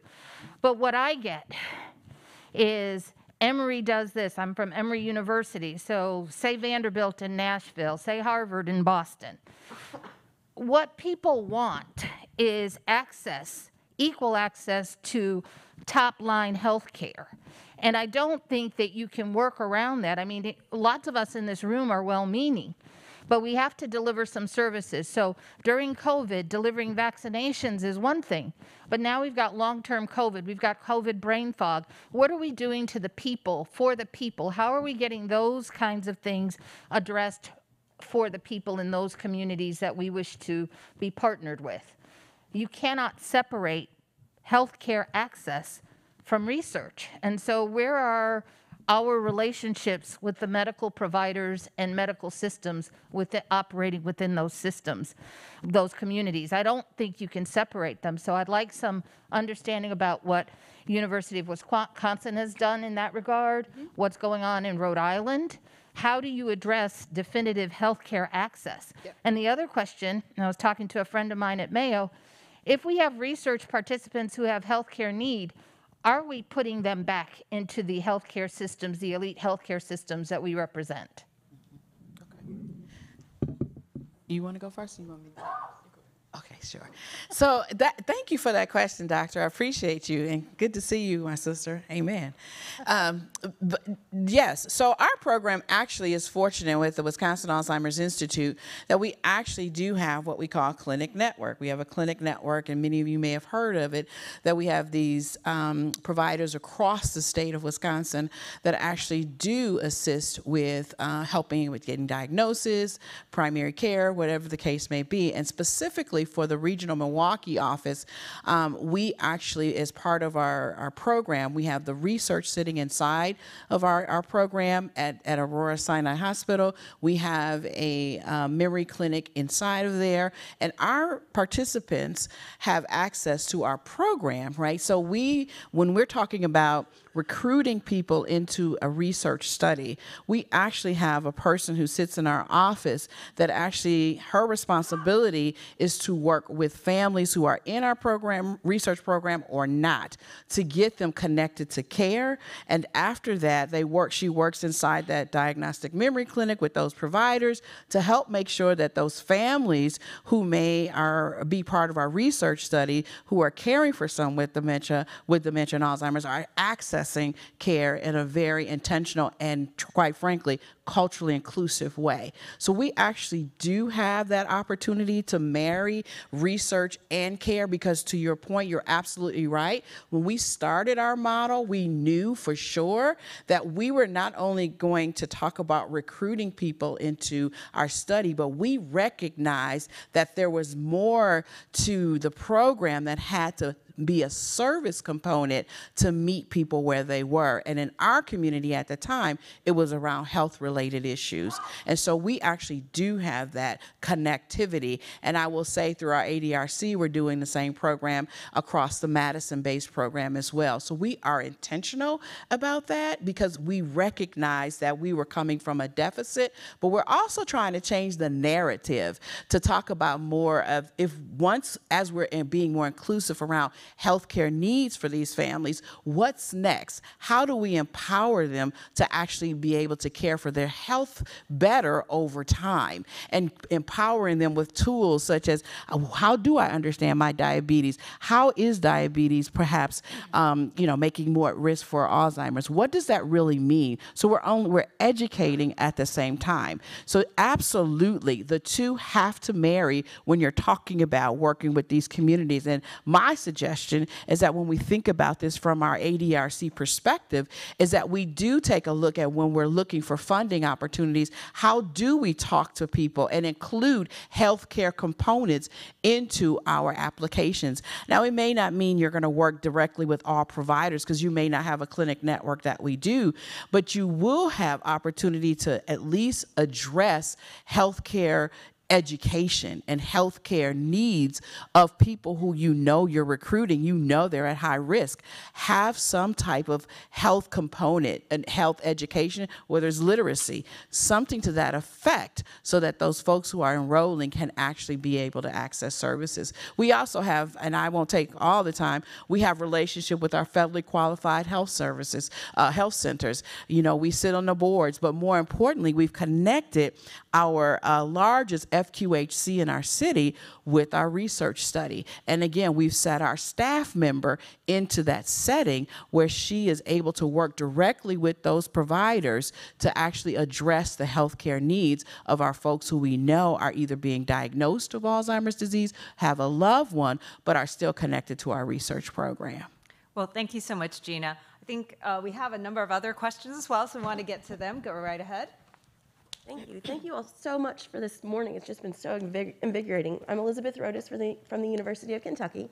I do a lot of work in rural communities. What we know is rural health is not great for access to medical care, and for the Black and brown communities in rural populations and communities, it's just awful. So we have some pilot work that we're doing to install telehealth stations into the local churches and the senior centers. But what we're finding is that there's a problem with access. Even in the churches that we're in, the fellowship hall is down 2 flights of stairs, and seniors can't get to that. Is there a way, or do you all have suggestions on funding mechanisms to improve access in the facilities that are present and who want to have this information and work with us? How do we fund that? I mean, we can install a chairlift, but that's $3,000 that may not be in the budget. That's an Emily question. It's on. It's on. Oh, it's on? It is, it's on.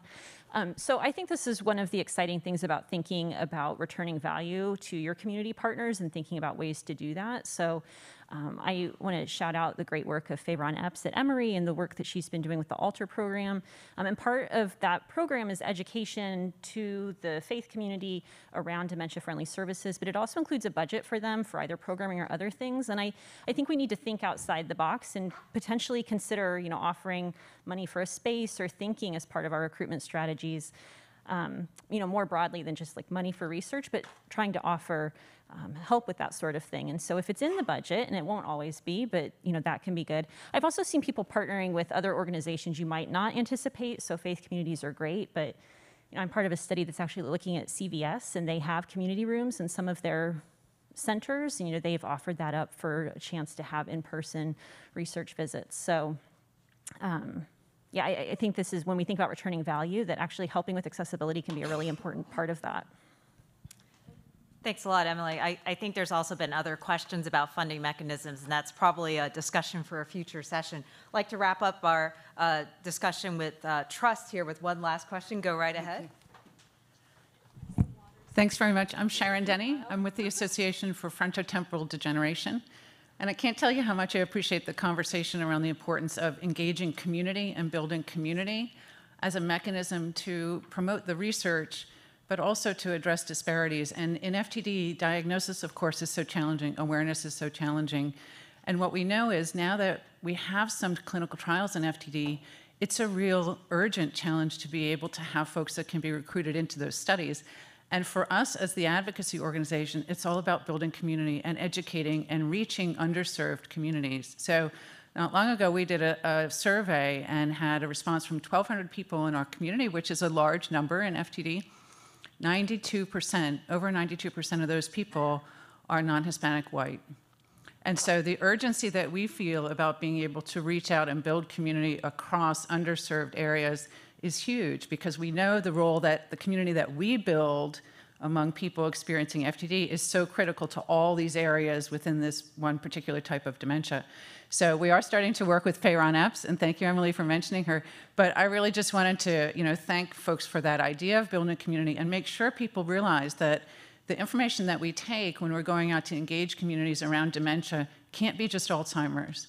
It has to be the range of dementias. It has to include all the warning signs, because all of the communities may be facing different things that are not being surfaced and not being brought to the fore. And just a request that as you do that, think of us. And so if there's ways that AFTD can be part of those resource sharing and part of the solution, we'd be happy to do that. Because really within FTD, the critical number of people getting into studies is going to be a real factor for the science moving forward. So thank you. Well, I really appreciate that thoughtful commentary.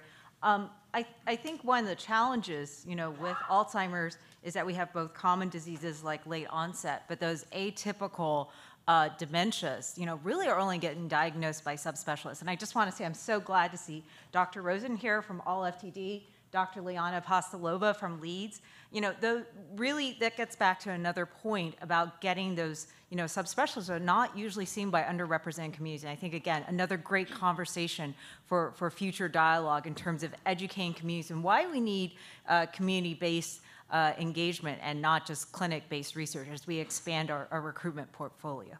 Okay, so I think now we're going to move on to another topic. I'm going to toss the question now to you, Pastor. So we started, you know, thinking about opening dialogues with our community, deepening those relationships, right? So researchers learning more about the strengths and the resources of communities, but making sure that there's a mutual exchange and that you also have the opportunities, you know, to learn about the resources that we have to offer. So I'm thinking about from the perspective of a researcher just for a moment, right? A new junior investigator who's inspired by this, you know, how do they start that dialogue? Or maybe a more senior investigator who's already got an established cohort but sees opportunities for diverse recruitment.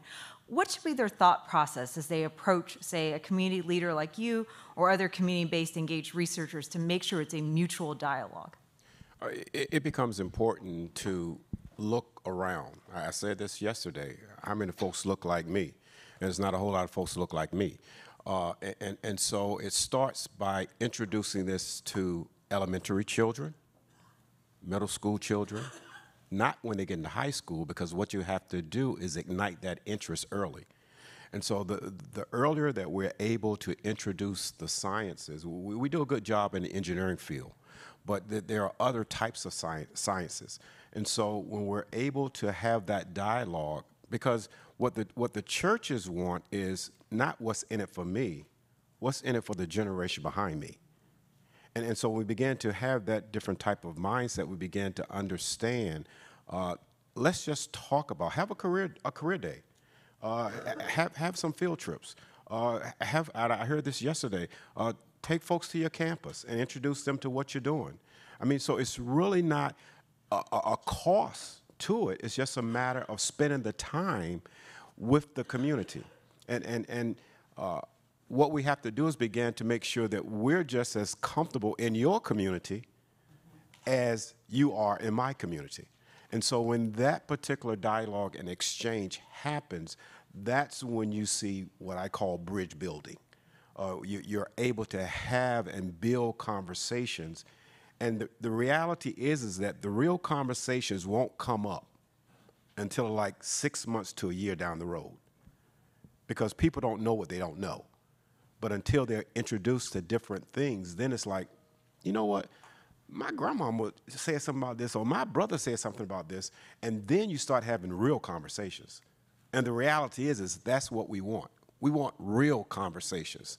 We don't want superficial conversations. We want to understand what's really going on in your home, what's going on in your community, what's going on in your life, and then you're starting a relationship. Can I just add a little? Absolutely, Pastor. And you know, I also want to say, in preparation, build in time.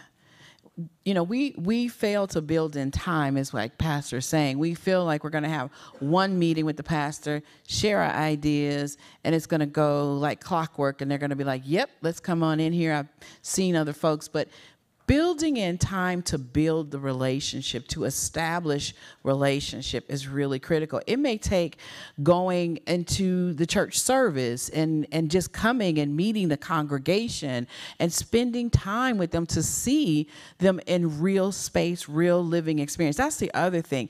Understand the lived experience. That's really critical, I think, in coming into our communities and saying, I really want to understand your lived experiences. Well, you can't get that in 30 minutes either. You're going to have to be committed to coming back into the community over and over again. And by the way, without an ask. Without an ask. Okay, great. I wanted to actually give a couple of panelists of also opportunities to speak to the topic as well before we take a question. So go ahead, Lauren. So I just want to add that specifically for Indigenous communities, whether it's a rural reservation setting or an urban setting, et cetera, time is definitely a huge factor in building that trust to engage in research. And I was taught, you know, haste makes waste. And so to hurry through and try to enroll people in a study never will work in indigenous communities. And it takes a very long time to establish an understanding of what that community really needs and what that looks like. And for example, a tribal IRB can take a process up to like a year and a half to get approved. And that doesn't really work with a lot of grant funding cycles. And so starting this work often needs new sources of funding. And I think that those sources of funding are not always realized by a lot of mainstream academic researchers. So thinking outside of the box and partnering with nonprofits and other NGOs and just getting involved in the sort of sphere that will empower these communities to eventually one day lead that research themselves is hugely important for that time piece. Yeah, and I totally echo what everybody has said. When I first started working in the Vietnamese community, I wanted to just hear their perspectives and to listen. So even though I am Vietnamese American, I was born here in the U.S., and I didn't speak English till I went to school, but once I started school, my Vietnamese became much worse, and so I went to community college during my postdoc, and took a Vietnamese language class for a semester. And so you have to make that time and that investment, right, outside of your regular working hours. And then I, again, wanted to hear what the community had to say. So I did a qualitative study where I just interviewed caregivers, Vietnamese caregivers, nonprofit executive directors, key stakeholders in the community about what they needed and what they wanted. And so that was the beginning of a process of developing that relationship with this community partner organization, because the executive director was one of the people that I interviewed for my qualitative study as a postdoc. And now I'm doing my research in that community agency and paying them quite a bit of money, honestly. Thank you, NIA. Because we now have a wait list. We have over 200 people who are waiting to be seen. So it's not that they're hard to reach, it's that we're not reaching them because we don't have the money or we don't have the resources. And so I want to really encourage people to think about the staff that you're hiring, to think about your budgets and really plan for that community engagement, plan for the IRBs coming back at you time and time again to fight you, because I also wanted to pay my participants cash. And so that is another barrier, a systemic barrier that I had to work through, but I think it's worth it. So yeah, I just wanted to echo to really spend that time with the community before there's an ask. So you're looking at me. So this is hard because I don't want to sound negative, but in the Latin community, we asked them to come, but the problems are really basic. Look at your parking garages. Do they have signs in Spanish? Does your staff speak Spanish? So how do they even get to the place? You translate the materials, and you give them out, but is there somebody there to explain it to them? Maybe. Is there somebody to follow up with them? Maybe. Is there somebody who's going to be able to do all these beautiful questionnaires you've worked on in Spanish and with patience and not on a timeline? Maybe. And then they go to an MRI or a CAT scan. Do they know what it is? Do they explain it in Spanish? It's just too many barriers.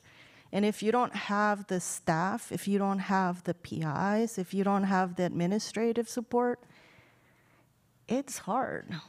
So I think we need to, this having them come, if you're looking at the Hispanic community, I agree with you. You got to go with the low-hanging fruit first. Get those people that have the Hispanic background, but that speak English. Start with that. And if you start with that, the other ones will come. You build that trust in that way. That's like the easy way. But you got to work on your signs, and you got to work on all that other structural problems that we all have. Well, go ahead, Pastor. What you have to do is hire people of color. That's just the bottom line. I mean, you can't put it simpler than that. You have to hire people of color, and it has to be intentional. It's not about quota. I've done the HR spin too, so I know all about quota. It's not about quota. It's about intentionality.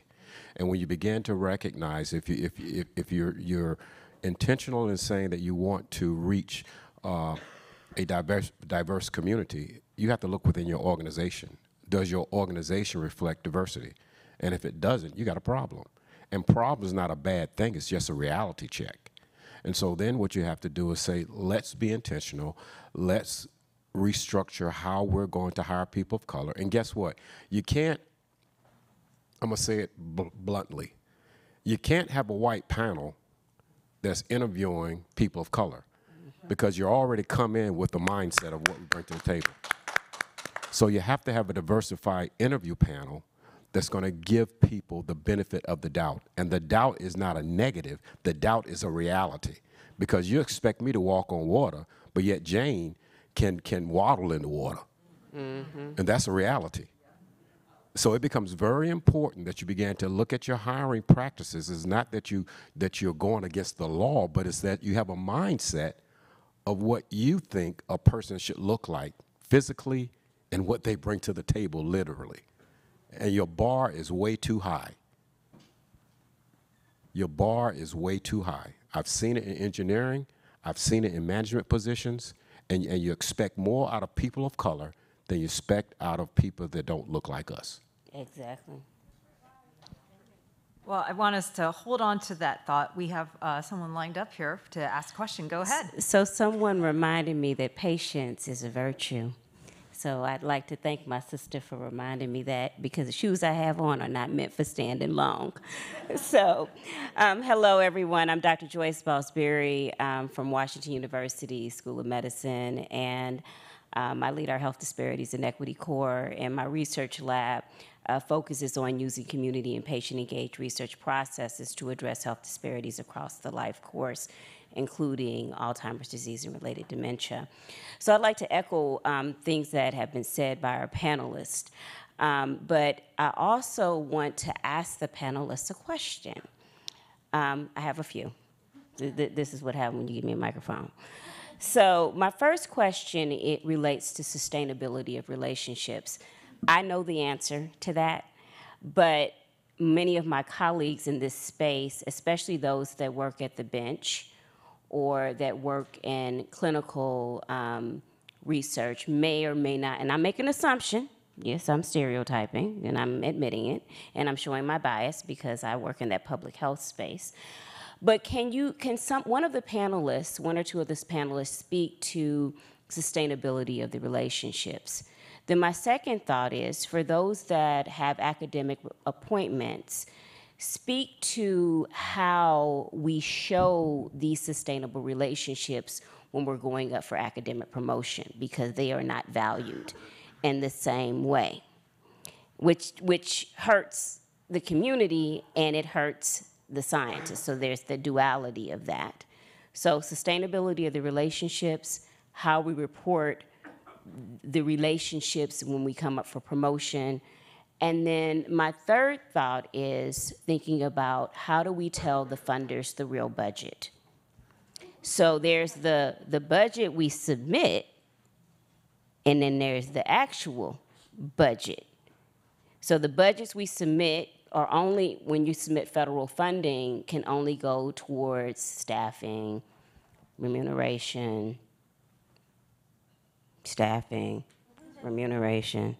They don't always go. Sometimes they can go for transportation.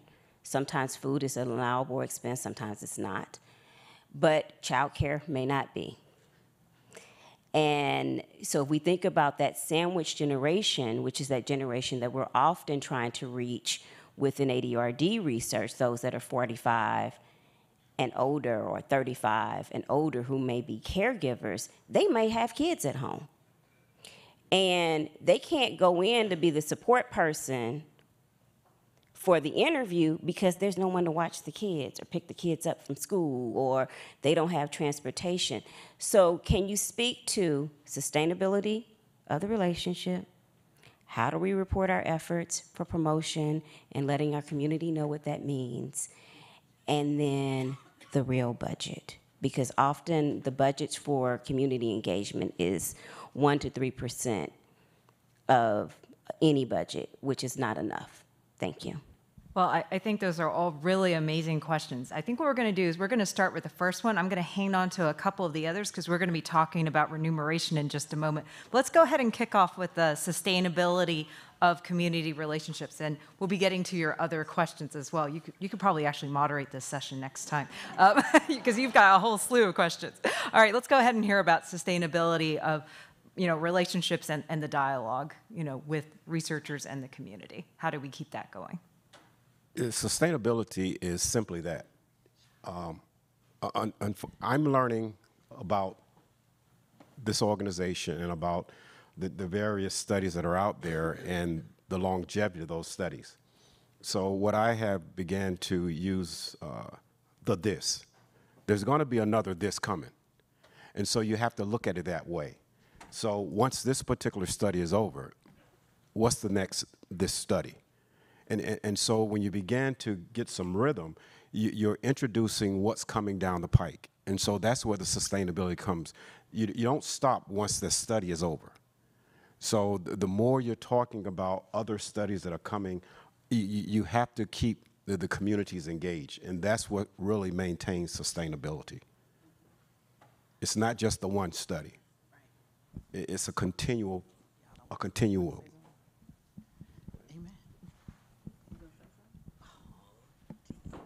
So sustainability, also I agree with Pastor, you're always forward thinking, but I think how do we get sustainability and how do we maintain it is by being truthful, transparent, honest, present, really identifying with the community and being true to the essence of the work that you're doing. The bottom line is that many of us know we get funded, we look at our grant deadlines, and we look at the longevity of our grants, but what we have to also measure in there is the relationship with the community, and that's where sustainability comes in. Again, it goes back to that last slide.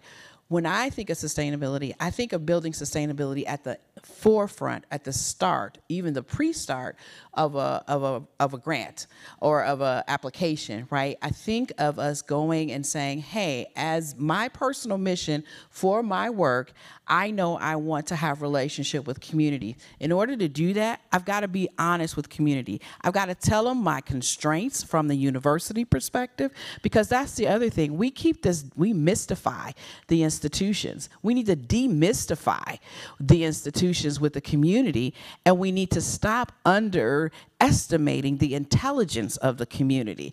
Believe it or not, they use Google too, and they understand what some of the limitations can be. Being honest about that up front with the community goes a long way. Truthfulness is really powerful. And I know that, that can be challenging because you have to tell people, well, I'm sorry, we can't do this, but we can do that. The other piece is building extra strategic external partnerships beyond your community advisory board, beyond the church community. Who are other stakeholders that you can build relationships with so that if you can't get a resource from the institution, you may be able to get it from a philanthropic organization, and that can bring sustainable opportunities for the future, right? Or you may not be able to bring your resources. So I don't know diabetes, but my colleague over here does. And so I'm going to bring them to the table. It's really helping the community to see that you are sincere, that you are genuine, and that you're here for the long haul and not just for your study. Those are key ingredients in my mind for sustainability over time. I'll just add on to that, to what Gina was. Sorry, were you going to say something? Oh, okay. I think part of that building trust and maintaining that trust and being honest and really candid with the community partner is really important. So I think of just a really candid talk that I had with my community partner agency who had a really bad experience with another UC Davis researcher, someone who is very well known, well funded in a different department, so nobody here knows. But they had a horrible experience working with this person and said, I will never work with him again. And so the onus is on us as researchers who they trust to sort of protect them from people who are not in it for the long haul, who are not in it to build long-term relationships where they can help the community partner too. And so I think being candid, being open and honest, and having those real conversations with the community is really important. I was going to add that for Indigenous communities, especially working with an individual tribe, the goal for sustainability looks a little bit different, because in the end, you want the tribe itself to have its own self-governance of a research project. And I have been fortunate during my PhD to focus a lot on tribally based or community-based participatory research. And it's never too late to do so in your own career. Dr. Baker mentioned at the beginning of this session that a lot of us have not been trained in academia to actually know how to engage with communities. There are opportunities now to be able to learn those key things, and especially when it comes to tribally based participatory research, the goal of a sustainable research intervention includes hiring people from that community and empowering those individual tribes to create systems, funded systems that will have sustained engagement within their own community that focus on some of these health research and research questions that we have by providing services, by identifying programs that will be beneficial, and creating all of those things, for example, just for ADRD caregivers, and creating working groups for them to meet, and having those different types of community engagements that have key deliverables is a key point of tribally based participatory research, is that there has to be something that directly benefits the tribe. And I think that that's really important for academic researchers to have a better understanding of what directly benefits truly looks like in a tribal community. Mary Ann, All right, I was just going to add the one thing that I think hasn't been mentioned that is in my head super important for sustainability at all levels is we need to stop working in silos. If you partner with everyone at your university at different levels, the CTSIs, for example, are a great resource. The Department of Languages are also a great resource. So we have big institutions, and there's a lot of departments. We just tend to just do our work and not share it and not partner. I think if you have a big family, it's more likely to sustain across many ups and downs versus just having two people there. So. Well, I think that's great. I think we're going to now transition a little bit, and I'm glad Joyce brought up the question of what's equitable payment. We also got a really good online question about some centers are really actually a great family, have so many affiliated studies. They really want to get their diversity up. They're asking people to join multiple studies at the same time. So Emily, I kind of want to toss to you, when we think about equitable, right, and grants that are designed to go to these underrepresented communities, we know that older adults have not just been affected by social isolation. Many of them have become caregivers for, say, their grandchildren, right? Their own kids have been affected by long COVID or maybe the opioid epidemic. They've had their caregivers not only for loved ones with dementia, but even their own younger generations, a situation they never expect to be in. So do you think it's possible that, as we start to think about, equitability, that we need to think about paying in different tiers? Is that ethical, even to go in that direction? Yeah, so the question of paying the people in the same study different amounts frequently comes up, and people are uncomfortable with that because I think we like to think that we are treating people equally by giving them equal amounts. I like to go back to the framework, though, when I think about why it's actually okay and oftentimes very desirable to pay people in the same study different amounts. So when we think about the reimbursement category, the fact is not all your participants have the same expenses. So somebody who has a car and parks in the garage might have a certain amount, it's like $90 in Pennsylvania at our site, but they have that. But other people might need to have a cab or an Uber, and that'll be a different amount. And reimbursing their reasonable expenses, it's fine to give one person $25 for their Uber and somebody else, $50 for a parking garage, right? It's just about reimbursing their reasonable expenses. Then we get to compensation. So not everybody who's in a study always contributes the same amount in terms of time and effort. You might think about a study where people opt in to have an MRI, or they have a visit once a year where they need to stay and do extra cognitive testing. And it's okay for those visits to say, you know what, this visit is worth $50, but that visit's worth $150 because of those extra things. And so people who come in on the same day for the same study might not leave with the same amount of compensation because we're recognizing that they've made a different contribution of time and effort and assume different burdens to participate that day. So when we get to the category of incentives, this is where it becomes the most ethically controversial. When is it okay to incentivize some participants more than others to participate in your study?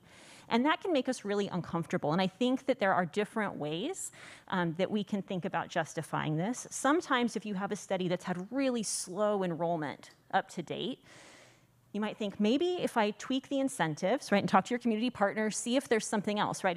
Are the visits just at really bad times? Do people want to do televisits instead of in person? Like, there might be other factors that are modifiable, but maybe it comes down to, like, we just need to offer people more money to come in. And so it might be that you set a date and you say, you know what, everybody who enrolls after October 1st, we're gonna bump this up to $100, $200. Okay, so people who enroll sooner, less money, but people who enroll later, more money. That has, you know, if you're thinking about that, feel free to email me. That has considerations, because people don't like feeling like, you know, I was good and I signed up early and now I'm not making it. But it might be budgetarily, that's what you can do. There are also people who are interested in actually paying more to certain populations. So I've had questions about, like, if I really want to have Black participants, can I pay Black participants more than I pay, say, white participants? Because we have plenty of white participants, but we don't have enough Black participants.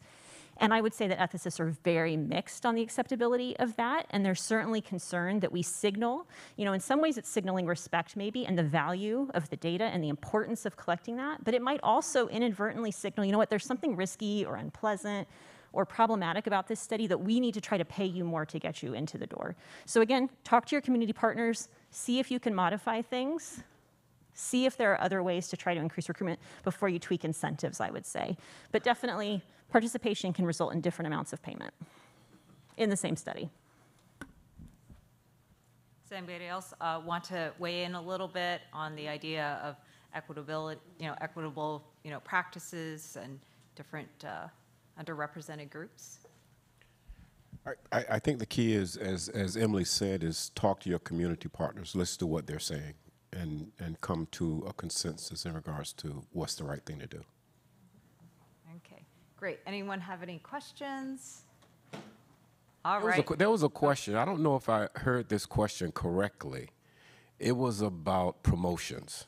Oh, that's going to go in the last topic, which is called breaking barriers here. So you're just ahead of me, but thanks for introducing that topic.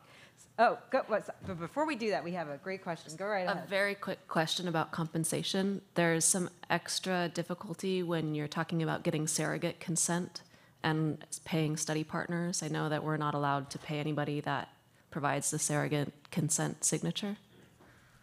Yeah, so this issue comes up in pediatric research as well, and so the frameworks that I'm familiar with around paying and some of these considerations are actually, I think, transferable into this space. So the concern, of course, is that when somebody else is consenting to research participation on behalf of, say, somebody who's cognitively impaired, that they might have a conflict of interest because they will be likely the one who gets the check.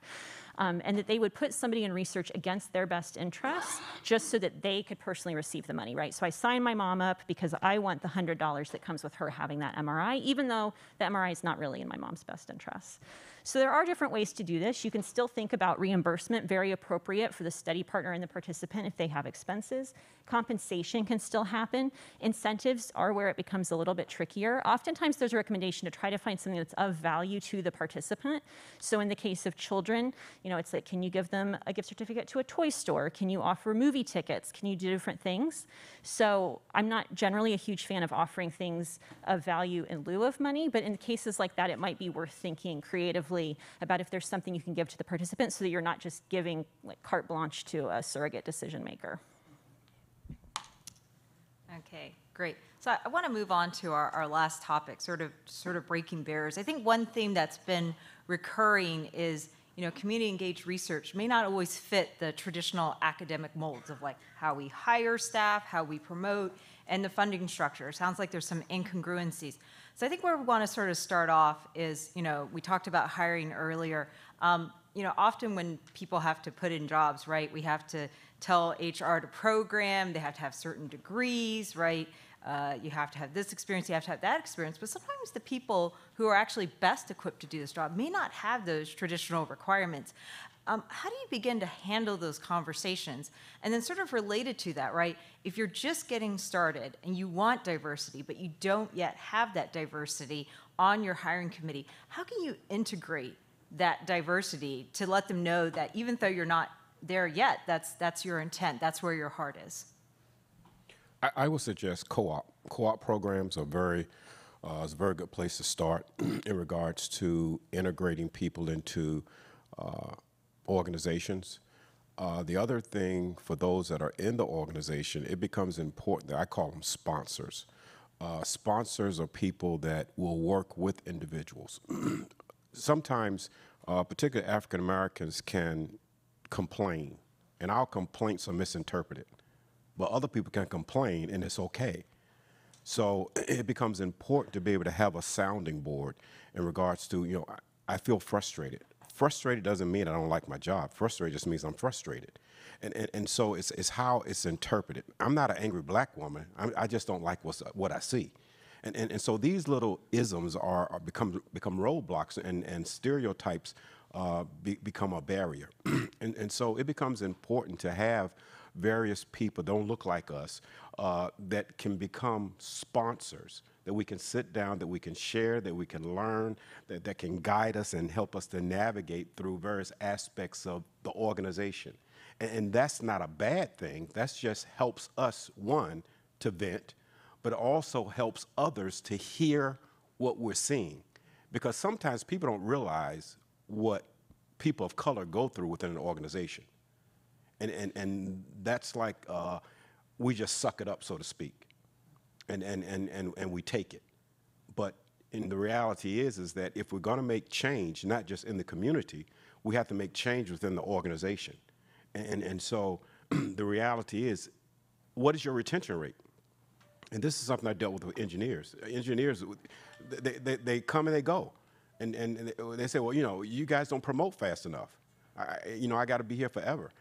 And so then you begin to listen to see exactly what is going on. So you really got to start talking within the organization to see, I need to hear what you're seeing. And it's not just from a people of color perspective, but globally. You need to hear from the entire organization. What are you seeing? What do you feel like? What do you think the inequities are? And hear everybody's story. But you need to hear it and then incorporate some type of mechanism in place systemically that's going to help build an organization.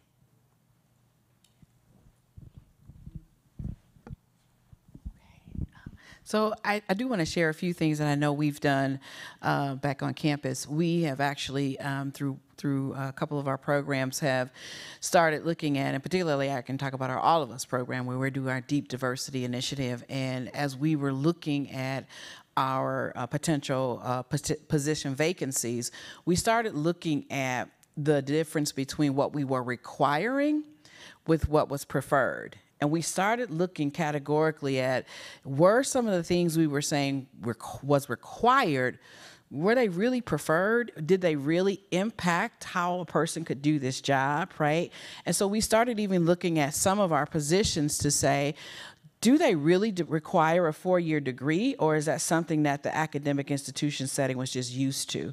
So we really have started to question and rethink how we even create our position vacancies. We also have created a group called our Change Team that actually reviews the applications before they are completed and submitted to the HR department to review them to see if they actually are, one, aligning with what this role is supposed to do, and two, if we're overthinking the criteria that we've put in there simply because we're used to using academic language.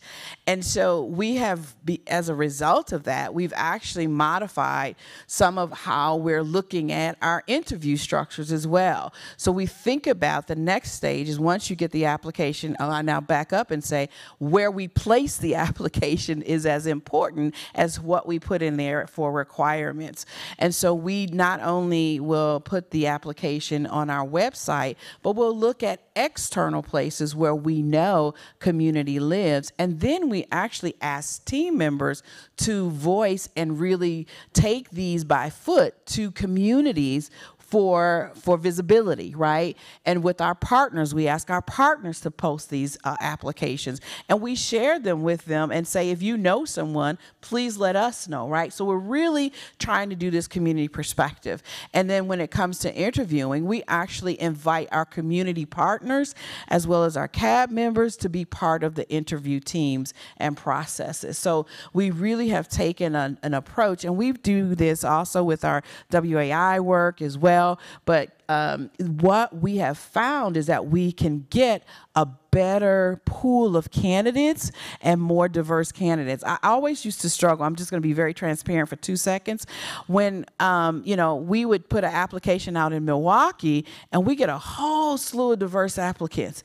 We put an application out in Madison and we're still waiting on diversity. It was like, what's going on here? So I think when we talked about that in our deep diversity conversations, it was really to say, how are we looking at potential candidates, right? And then what do we really need? What are our requirements, right? A lot of us use phlebotomy. And if we're looking at external phlebotomists, do they have to have a degree to be a phlebotomist? It's certification processes, yes, but is that a degree? And is that a pathway of bringing phlebotomists into our campus and our academic institution to create pathways for them to now have growth opportunities inside of a research program? We've got to really start thinking about who we're hiring, how we're hiring, and what practices are we're instituting from our own past experiences versus how to be innovative and to create this diversity that Pastor's talking about for new potential folks to be in that pipeline for growth. And then I won't say anything else except this. We need to look at our current academic staff that have potential to grow into those leadership positions. We miss a really large group of our staff. We overlook the potential of our academic staff often, as opposed to, we do these external folks, we look at faculty and we look at students, we miss this great group of people. Kind of like Gen Xers got missed, so does our academic staff, folks. I'll stop there. Does anybody else want to weigh in a little bit on how to diversify your staff hiring? Yeah, so I think that to just go one step beyond hiring, I think it's really important to also imagine how you're going to retain diverse individuals within your working group, because, when we've been dealing from the indigenous perspective with colonization for 600, 700, 800 years, what we know about indigenous people in the general education is very little, right? And so I think that key education has to happen before you hire someone so that your team is a welcoming space. I've heard superiors use the term, my spirit animal is, or let's have a powwow about this topic that we need to discuss. And those aren't welcoming spaces for people from an indigenous background, right? And so I think active education of your team is a necessary part to retain diverse individuals within your team to achieve your goals of community engagement. And I'm going to add to that. I just have to add to that. And I think that's super important. I'm glad you brought it up. And it's at every level. I think we talked about it this morning. You have to not just train your staff. I know, all my respect, but senior people need to be trained too. You were brought up a certain way and you're not trained on this. And there are many words that are used that are very negative for many of us. And you just have to be humble, and everyone needs the training, not just the staff. The staff needs to be sure they can communicate properly and feel comfortable and safe with you, the PIs. And the PIs need to trust the staff. So we all need to talk the same language. We all need to communicate. Thank you for bringing that up because it is essential. All right, so I'm going to ask one last question. I'm going to toss this one at Wayne because I think, you can sort of share from an academic standpoint. So, we talked a little bit about promotion, getting recognition, on both ends, right? So you have all these great CAB and PAB members, they've contributed to your science. How do you decide on, say, like, the recognition? Do they get co-authorship, for example? Do they just get a small sentence of acknowledgement, which probably doesn't reflect all the work they're doing? And then likewise, how do you negotiate with the system to make sure that you're recognized? Because as somebody pointed out, tons of work have gone into it, and yet, maybe the promotion and tenure system where you're working at, it may not quite fit cleanly into that tenure track box that you're trying to move up on. So. Yeah, I think that's a tough one with promotion. And I think it depends on the institution that you're at. Some institutions value diversity, equity, and inclusion more than others. And I think I certainly have had to put in different appeals to the committee on academic promotion to discuss what I've done and really just advocate. I think it's just advocating for yourself, and I think I have people who also advocate for me, people around me who are more senior, and that certainly helps. But I think that's something that I'm still learning as well, how to make something that I think is important and valuable also valuable to other people, and that just takes time. And I'm not sure I have the answer to that, but I think it's just advocating for yourself and having other people also advocate for you. Mm-hmm. And sort of getting back to the same theme of breaking barriers, respect for the community. Gina, you threw out there about stipends for CABs and PABs. From your perspective, Pastor, when you give so much of your time and energy, what is it that you're looking for? Emily talked about different types of payments, right? Those can be monetary, those can be non-monetary. What are you looking for when, researchers approach you and say, we want to work with you? What kind of payment, quote unquote, are you looking for? Well, that's a bad question to ask me. Oh. and the reason why it's a bad question, because I don't do it for the money. Yeah. Everybody's different, and it's not about the money. It's about the passion. I want to make a difference. And I'm very serious about this. And, when I took on this role, the question was asked to me, how much do I want? And so I gave them a number. They agreed to the number. And then I got a call probably about 3 months ago. You haven't filled out anything. And I said, I know I haven't.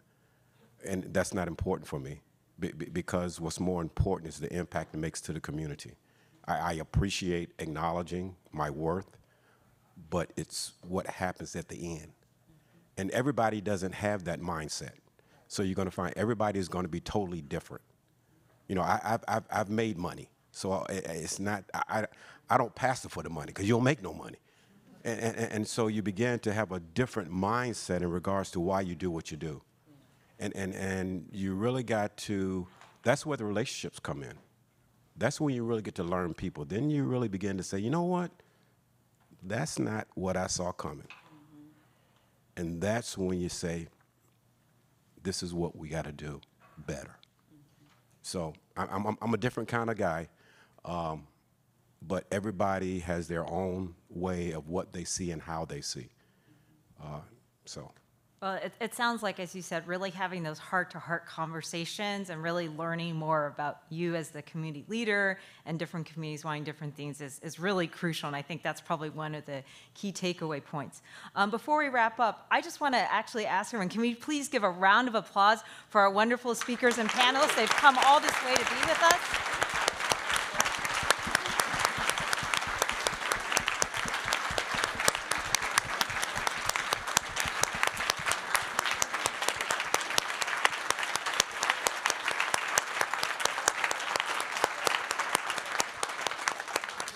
All right, last question for everybody. If you could wave a magic wand and change one thing about the way that we are doing outreach, recruitment, engagement, Alzheimer's disease research, what would that be?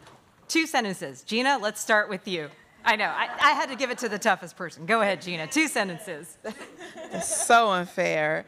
I think I would just, I don't know that I would change. I would expand our thinking around how we can do this collectively together for better sustainability for everyone, to really reduce health disparities across the board. Is that 1 sentence?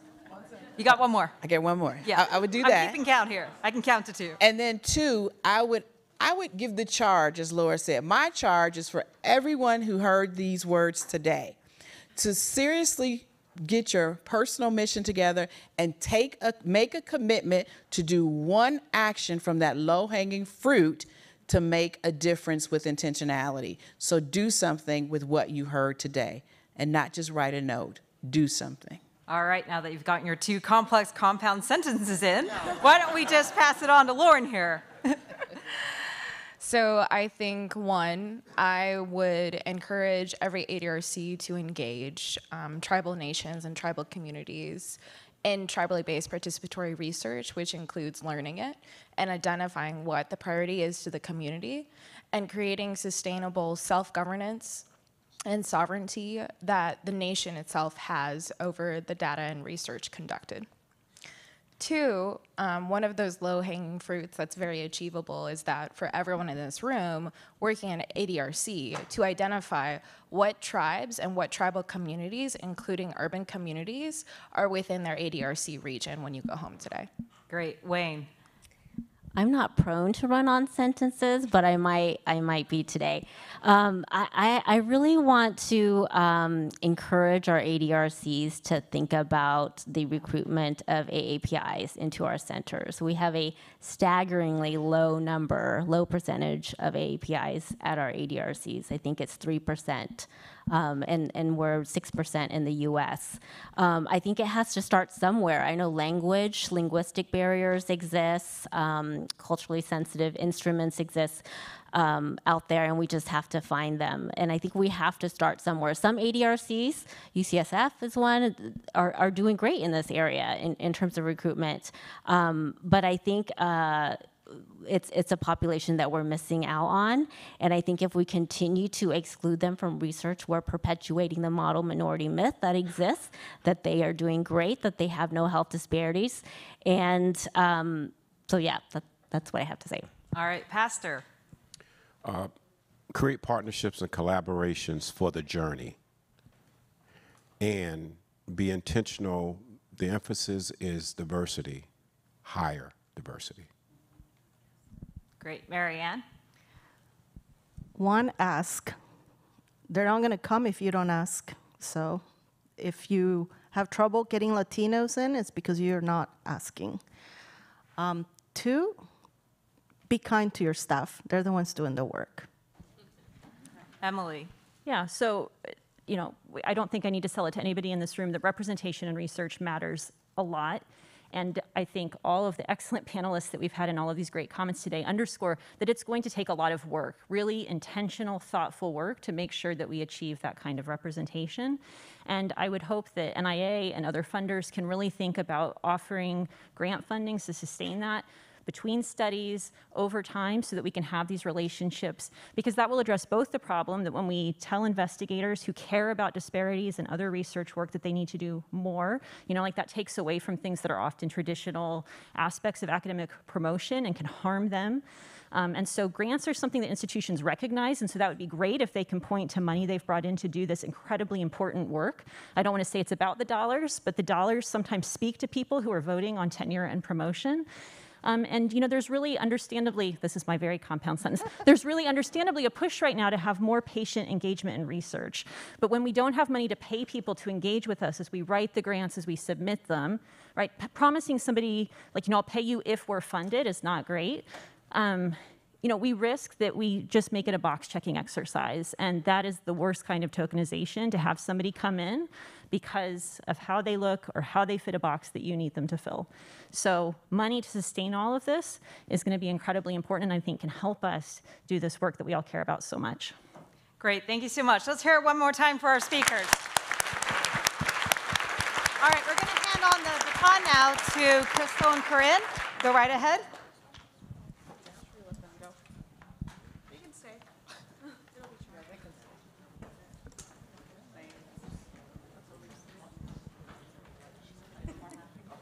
Big green button. Got it. All right, hi everyone. I'm Corinne Pettigrew with the Johns Hopkins Alzheimer's Disease Research Center. And I've been charged with providing some take-home messages from today's session. And that's not an easy feat because I think what we've heard today has been fantastic. So thank you again to the presentations, to our panel discussion, and to Sophia for moderating. You did an excellent job. I think I can speak on behalf of the entire steering committee when I say that our hope is that this leaves us all with some next steps, some new ideas, and a call to action. So in terms of take-home messages, we need to appropriately honor the time and effort invested by participants and community partners to support research. So this may require a financial commitment, for example, reimbursing reasonable out-of-pocket expenses, or offering board members or ambassadors payment, which they may not accept. And that's okay. Or making adjustments to visits and meeting schedules to address barriers. But we can also honor their time and effort through other ways. So for example, giving our time and expertise and resources and explicitly acknowledging their contributions. These are ways to show respect to our participants and to our community partners. The second point is that effective outreach must involve connecting with trusted voices in the community. We heard this very clearly from Reverend Jenkins, and this involves listening. It involves relationship development and time in the community to find out what the community needs and how we can help address gaps. Both Gina and Reverend Jenkins talked very much in detail about partnerships and bi-directional relationships. But again, recognizing a common theme that this takes time. Okay? It doesn't happen overnight. A third point is to take intentional steps to move forward from conversation to meaningful outreach that has a potential to make a difference, to a genuine engagement that's bi-directional and sustainable. So as Gina said, I'm going to quote you, Gina. Thankfully, I wrote it quickly enough. Outreach is where we start, engagement is the goal, and where we need to end. This might mean that our ADRCs and ORCORs need to have more conversations about what meaningful outreach looks like, what it means to be genuinely engaged, and what it means to invest in a community. But these conversations should not only involve ADRC leadership, not only ORCOR leaders, but also our outreach specialists, our community partners, and our participants. Because we need to understand how to get to genuine engagement for developing our long-term partnerships. And then lastly, should be a little taller, evaluate whether your ADRC and its investigators are willing and able to meaningfully invest in the community. Is your ADRC committed to sustainability? And what are we doing to ensure the sustainability of this investment?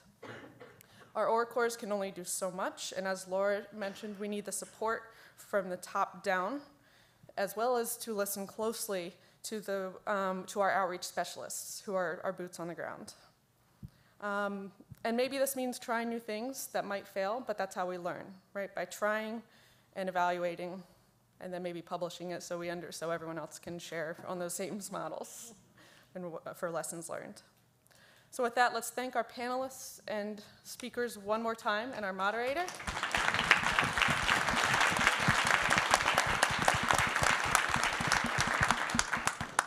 I'd also like to take a minute to thank Laura for her leadership over this past year as our steering committee chair.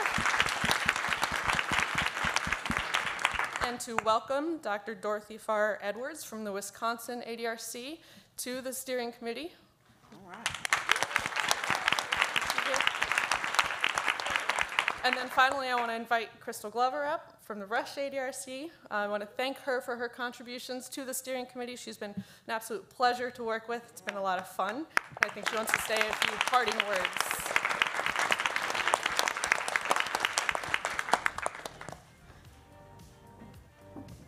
I love that mood music, right? Oh, yeah. The background elevator. Hey, y'all.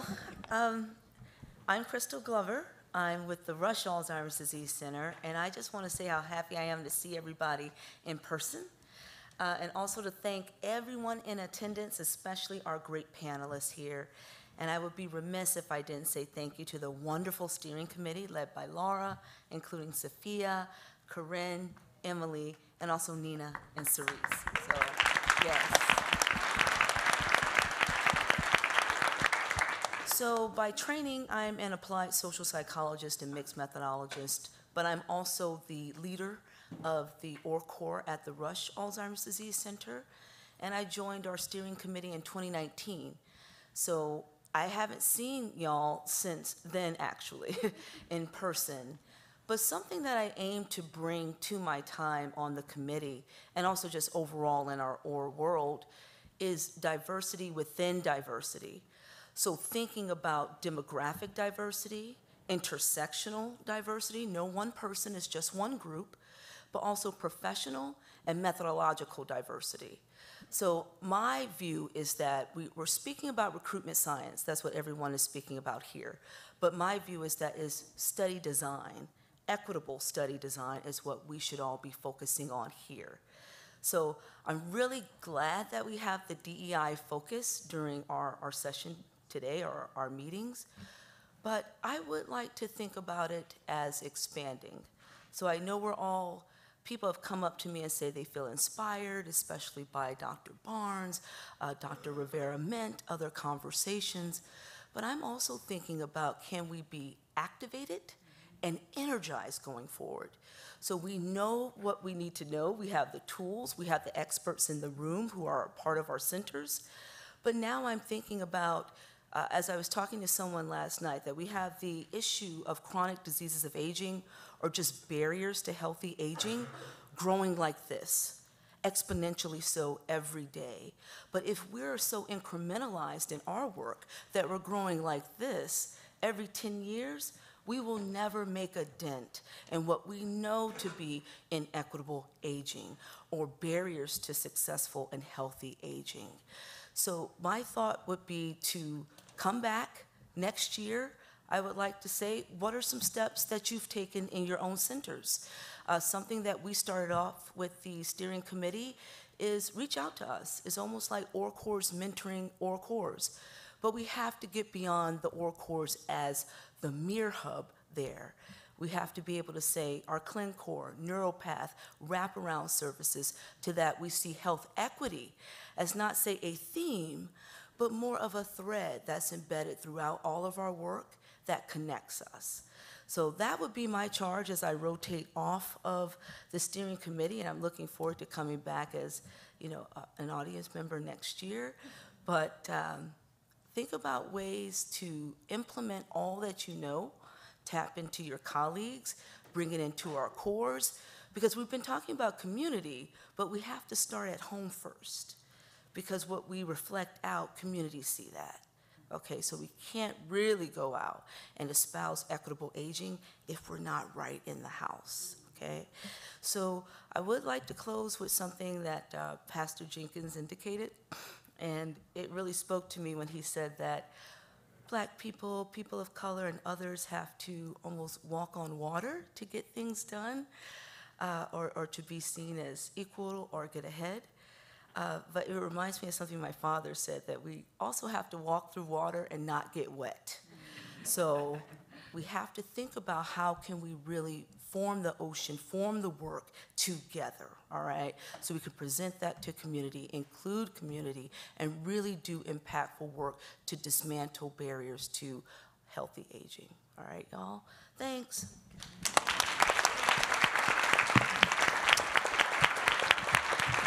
Thank you, Crystal, and we will miss you rotating off of the ORCOR now, so we expect your voice to be loud and clear in the audience going forward. So thank you, everyone. We're going to close, but I do want to restate a charge that Crystal left us with. Go make a difference. Come back in May to tell us what you have done. We will be asking. Thank you.